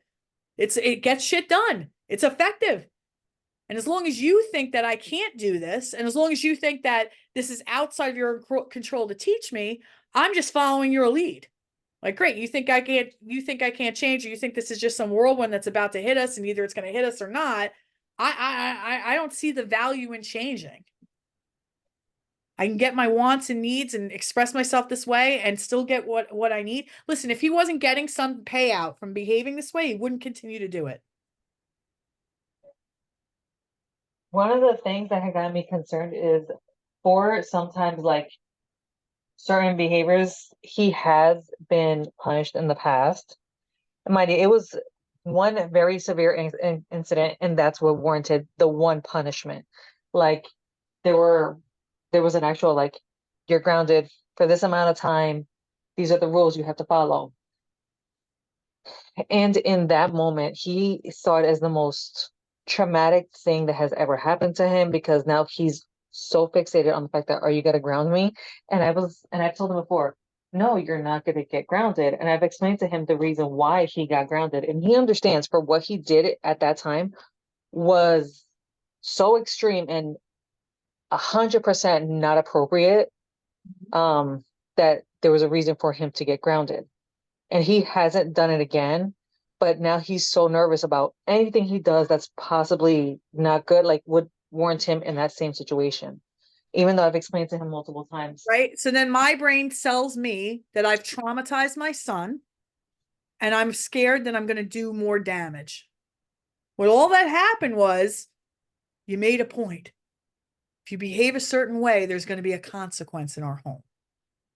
Now, what we need to do is we've got to work on when we're working with a boy like him, we've got to approach it from a couple of different angles. First off, if I want to have better conversations, if I want to build on his ability, in his strong ability to be conversational, I've got to ask him better questions. I've got to ask him questions the way his mind works. Most of our babies on the spectrum are very visual. So when I'm giving him choices, did you have a good day or a bad day? Or if I just ask how your day is, most children, forget about children on the spectrum, just like fine, good, whatever, right? If we want to have better conversations, if we want our children to be articulate more, we've got to create an environment where it's conducive for them to keep building on that.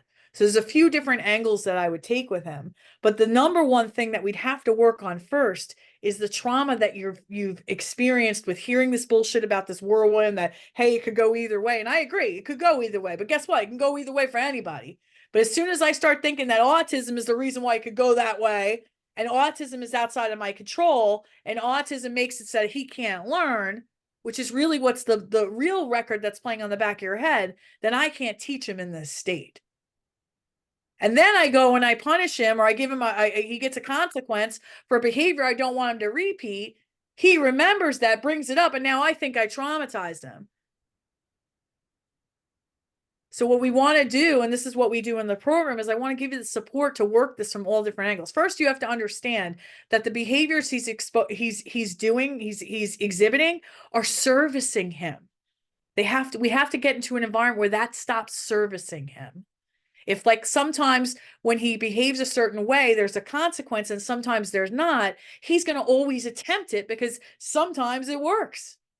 So we've got to get to a point where that doesn't service him anymore. And then we want to show him a way. So this is why it's like we're going to hit this from a few different angles. We want to show him a way that hey, baby, if you communicate in this way, you're going to feel so much better. You're going to your life is going to feel better. You're going to be able to problem solve for yourself. This is not, you're always going to need mommy and daddy's help, or you're always going to need family's help. And sometimes we're not going to be around. And then what? Just like you're thinking, like, what if he acts like this at school? Kids aren't going to have, they're not going to know what to do with this. I want to give him the tools that when he feels that emotion bubbling up, he knows how to answer for it. But I can't do it when I'm already freaked out myself, or I'm bracing for impact. Does that make sense? Yeah. I got to get you into a place to believe, like, listen, all that's happened here is I have a little bit of a stutter step on the communication topography path with him. I got his wants and needs, and this happens to a lot of us. It happened to me too. I thought, listen, Juliana got to integrated kindergarten, which was always my goal for her when she was in special needs preschool, and I thought my job was done. I thought autism was gone, and I was on the Rose Bowl parade, and I was leaving that shit behind. And then when that thing happened at the birthday party, it was like hitting the face with a cold fish. I realized at that moment, autism was here to stay. And it took the wind out of my sails because I thought up until that point I could cure her of it. As wrong as that was. But it wasn't a bad thought because it served me well because I was such an animal to get her where she was by the time she did hit kindergarten. But once I realized that autism was here to stay, that she was going to grow up and she was going to have age-appropriate problems with a side of autism, then that's when my thinking evolved to what I shared with you tonight. That autism is different. It's not less. She can learn anything her brother learns. Her path just might be a little different. Not harder, just something that I'm not used to. I get used to. I follow that path. I get systematic in the way I teach, and then I just keep doing that, and I replicate it over and over and over again. That's how I've been able to teach the basics. That's how I've been able to teach her how to manage her emotions. I'm not saying sometimes she doesn't fly off the handle. Sometimes I fly off the handle, right? But I don't blame autism for it every time, right? I'm out of that shit. And that's where I got to help you first. You've got to get you out of the thought that his diagnosis is making that so that this is so difficult. And then hearing all of this chatter about the whirlwind. I've heard it too. And it breaks my heart because a lot of the times for a neurotypical child or a neurodiverse child, if I gave them the proper coping skills, I could avoid the quote unquote whirlwind. But I don't think autism has anything to do with it. I choose to believe that because that has me standing in a constitution that I will always problem solve. Does that make sense? I say this with love, by the way. No, yeah. So all that, yeah, all that, yeah. What'd you say? Well, I work with that as well. So that's why I usually try and take everything of like my own experience, understanding that it's a difficult thing for not just children on the spectrum. It's difficult for everybody.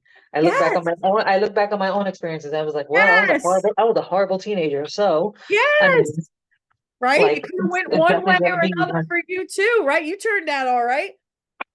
eh, that can okay-ish. Well, that's what we're gonna have to work on in the program. We gotta make mom feel really. Mom's got listen. You can't help your baby. You got to put the they say on the airplane if the plane's crashing, put the mask on yourself first before you put it on anybody else because you can't help anybody if you're dead. So you must have been doing a good enough job. We got to start having you believe in your capability that you can teach them this. You actually have a lot of experience. Sometimes that works against us though, because we look at what's out there and base and litmus test our child to that. That's not the example. I want you to think about your child as breaking the wheel, breaking what would be normally expected from your child. Juliana has done so many things that I was told she would never do.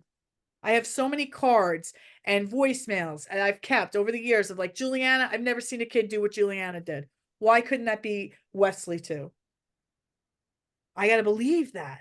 So when somebody says this whirlwind shit like to me, it's like water off a duck's back. I don't, oh, really? That stuff happens? Oh, I bet it does. Well, it's not gonna happen to my kid. That's that constitution that you need. And that's what we do in the program. That's why this is why this is training for the parents. You don't realize how you guys are showing up is creating the life that you don't love. But if I can get you showing up in a better way, we're going to create the life of your dreams. That day of him coming home and talking to you about the bad test and not losing his shit about it is not just a dream, it's your reality. Yeah, that's something I would like.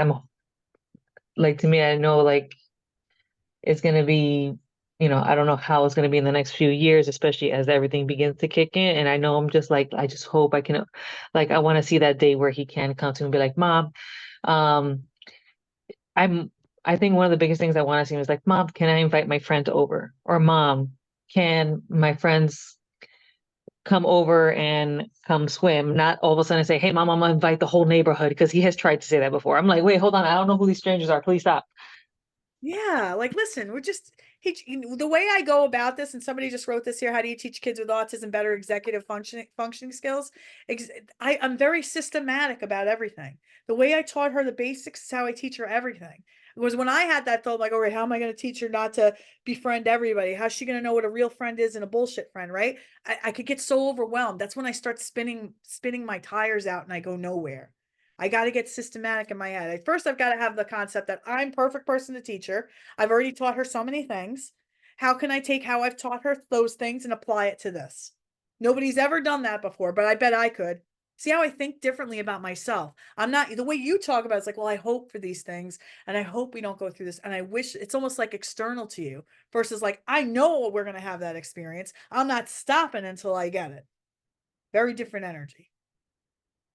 I want to build that fire in you. He's capable. He's got such great skills. Let's just knock this out of the park for him. Let's get him better conversation skills. Teach him how to express his emotions in a functional, calm way. Teach him how to make friends. It's what we do in next level. Yeah, it's definitely something I've been trying for some time and would love to do for him. Yeah. We'd love to have you. Was this helpful? Yes, it was. Very. Awesome. Well, let me know if you have any questions. Thank you. Thank you so much. I'm actually good now. Thank you. All righty. Last call for questions. We have Monet. Monet, are you ready to talk? Monet gone. Monet's gone. All right. Yes, I'm here. You're I'm here. here. Oh, okay. Hi. Am I saying your name right? Is it Monet? Yes, it is Monet. I've been here. Somehow it said connecting, and I was just waiting, and I don't know what happened.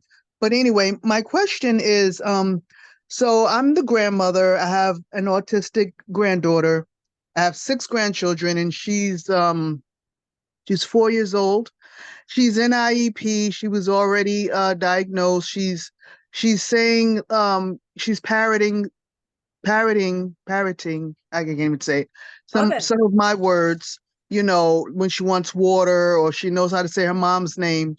But she has this behavior.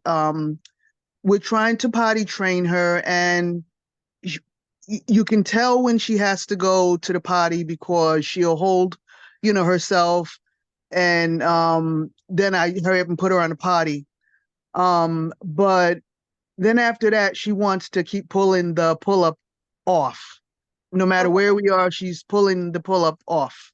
Okay. So she's not completely trained yet. She's not independent, but you know, if we have company around or whatever happens, that's the behavior that I'm not really understanding. After she uses the bathroom, she wants to pull up off. Like I'll clean her up and everything, and she'll keep pulling it off. Okay, hold on 1 second here. I just want to open the door.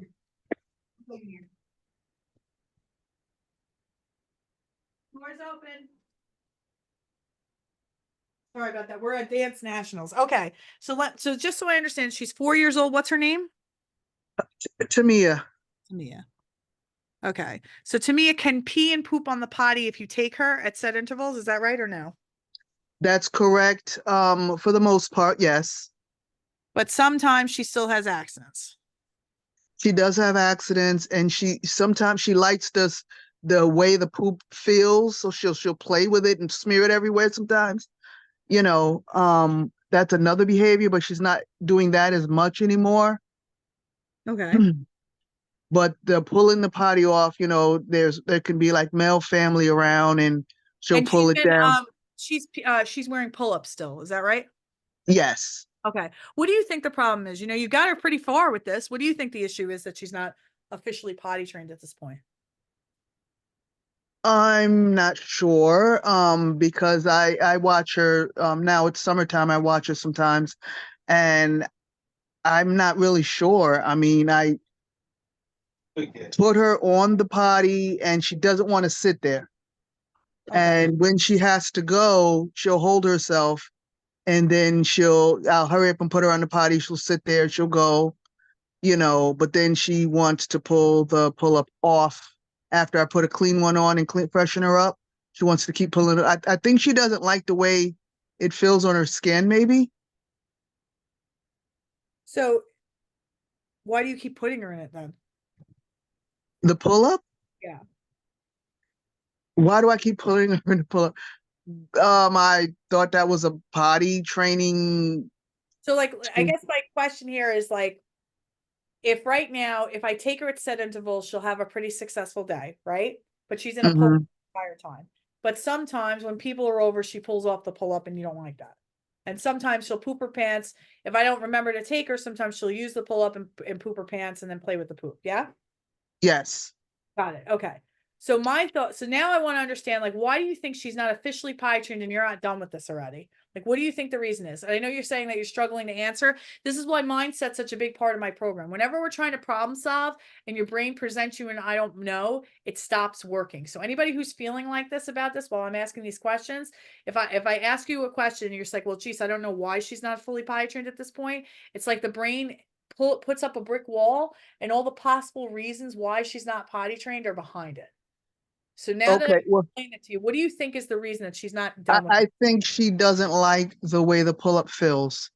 She doesn't like the texture of the pull up. That's what I think it is. I could be wrong, but So you think the reason why she's not fully potty trained at this point is that she doesn't like the way pull-ups feel? no, I think the reason why she keeps pulling it off is because she doesn't like the way that it feels. All right, I'm I asking think you, why do you think she's not fully potty trained in an underwear at this point? You can go on the probably toilet. because her mom doesn't reinforce it as much as I do, Why do you think mom doesn't reinforce it? because mom has other children and she's probably overwhelmed. And um, I I personally bought a lot of potties for her. She has another baby, so that could be the issue. Okay. She's a single parent, and it's difficult for her. But when I have her here with me, she does it. How often do you have her? Now it's summertime, so I watch her during the week, about 5 days a week during the day. I got it. All right. So here's the interesting thing, right? So you think the reason why she's not fully potty trained at this point, she keeps pulling off the diapers because she doesn't like it, right? And that could be one of the reasons why, right? That she's pulling it off. But that's not really my concern for you. My concern is why isn't she fully potty trained at this point? Because when I take her, she'll go pee and poop on the toilet. That's a huge achievement, and she can do it pretty consistently. So that means she kind of knows the feeling of nature calling and all that other stuff. But if I don't take her, she's going to use the pull up. She's not necessarily going to use the toilet. So your thought is that the reason why she's not fully potty trained is mom is overwhelmed and she's not following through. That's part of it, but you're not following through either because you keep putting her in a pull-up. You're sending her a message that it's still okay to shit and piss my pants. All said with love, by the way. Okay, So so interesting, right? Because your brain wants to solve for the problem of why does she keep pulling this off? And my brain's like, why are you keep putting her in it?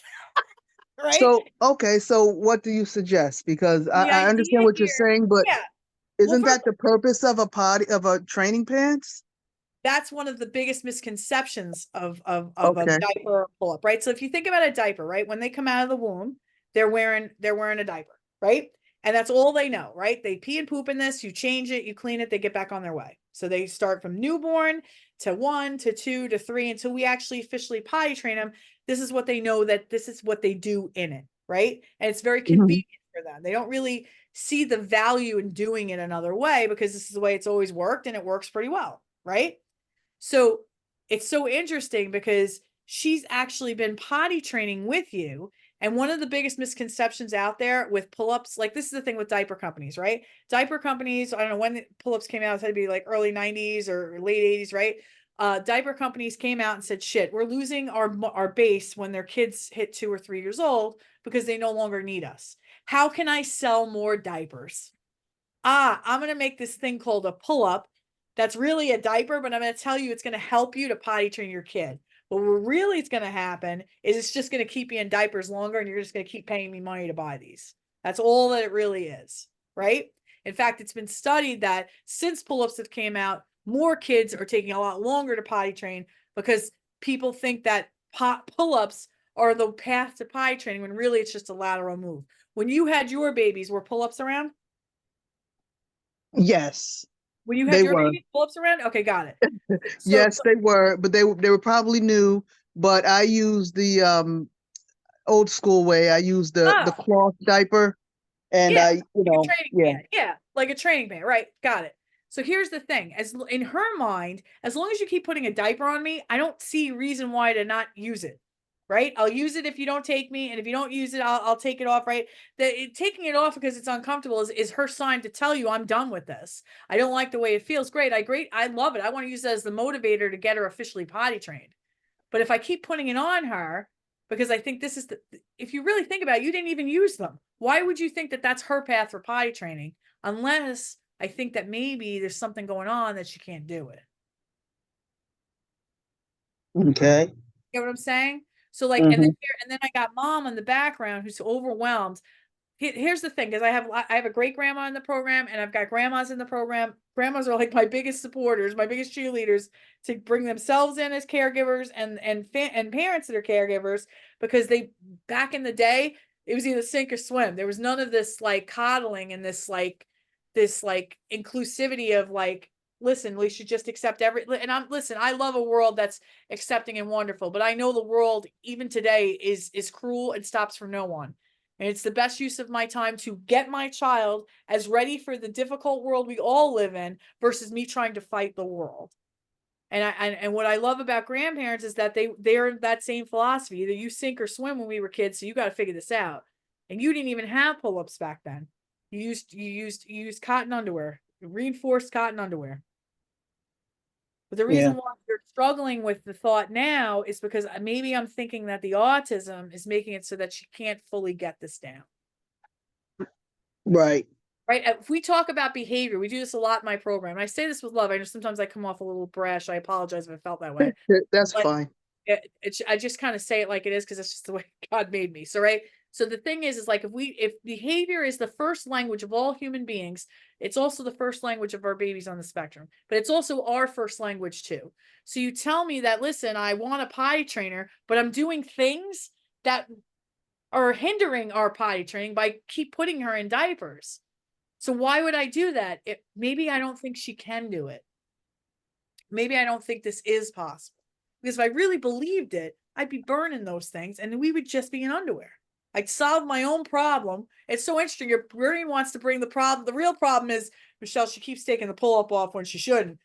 The real problem is, why are we putting her in it to begin with? She's on her way to being potty trained. And maybe, and I understand mom and being overwhelmed, but if you've got her 5 days a week, and that's a lot of my grandmas, they have the kids 5 days a week. Some even have 3 or 4 days a week. They'll do it. Mom will see it through because mom's like, oh, wow, you helped me get to this point. And I didn't even think this point was possible. Just tell me what I got to do. Oh, I just got to set my alarm on my phone to go off every hour. Okay, I could do that. And what we do in the program is we work together. I want to create desire for everybody. I want to create desire for Tamia to want to use the toilet. I want her to want to use it.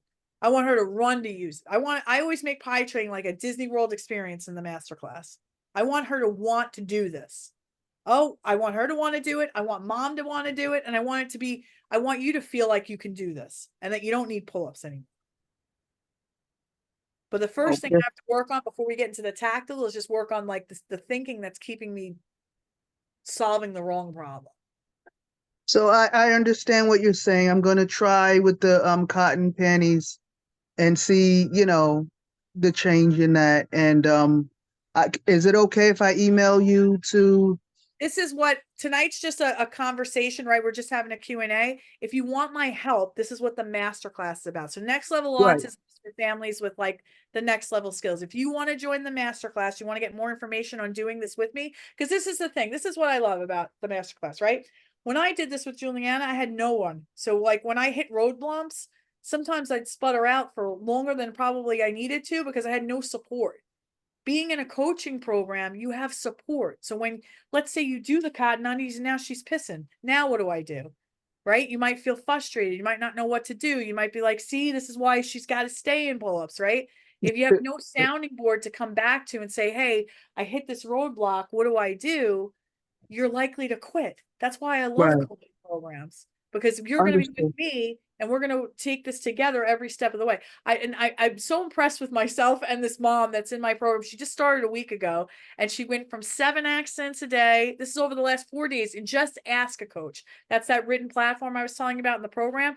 And in the matter of 4 days, she went from 7 accents to 5 accents to 3 accents to 2 yesterday.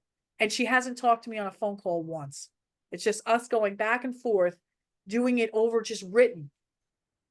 And her child is getting better and better every day. And had she not been with me, had she not had that support, would she still be on this path to being done? That's what this is.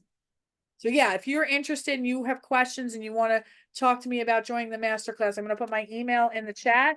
Anybody? Yes, I Yeah. have your email, and I'm also taking an autism specialist course, 6-month course as well. So I'm Okay. getting a lot of help, and I'm feeling optimistic. So I Yeah. know that my efforts are not in vain. So I will definitely email you. Yes, no worries. If you need anything, you let me know. I hope this was helpful. I'm not an Thank you. asshole. Very helpful. Thank you. Not intentionally anyway. Oh, no, thank you. Have a good night. Too, honey. All righty, so this is your last call. If you are ready, the doors are now open to next level autism. If your child is potty trained, if your child is communicating one word utterances or even word approximations for wants and needs, and they have minimal problem behaviors. Listen, the first mom I talked to, she had a 11-year-old. He's having frustrations and meltdowns. That's probably the core things that we do deal with in next level autism, because as they grow and they have emotions, then they're going to hit puberty, they're going to have even bigger emotions. I want to give you support to get through those and attack it from every angle so that you and your child are smooth sailing and nothing is gonna nothing's gonna overwhelm you. So that's what this program is about. You're gonna have my handheld support, and we're gonna be doing this together because my daughter is 11 and she's about to go to middle school, and we're gonna experience all of these things together. She went from being in one class every day to now she's gonna be changing classes, and she's super excited. She's just here listening to me talk about middle school. It's super exciting.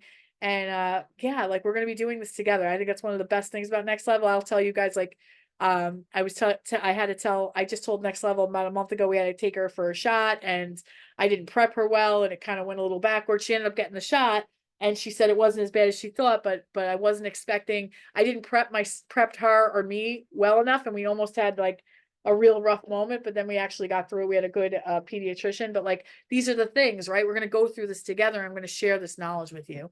So if you join Next Level, you're going to get the bonuses. And doors are open, and I can't wait to have you. Link in the chat. And if you need help with potty training, communication, or stopping dangerous problem behaviors, you can email me at michelle@michellebrodgers.com. I am happy to answer any questions. Yes, Next Level is good for younger children, preteen, teen, adults. I would even take adults, parents of children with adults that are struggling. Our team has had massive experience with children, teens, and adults. The BCBAs, and Armando's an adult with autism, so you couldn't have any better support than that. All right, great. Well, if anyone has any questions, you know where to find me. I hope this was helpful tonight, and I will see you guys soon. Welcome to all my Next Level members. Bye, everyone.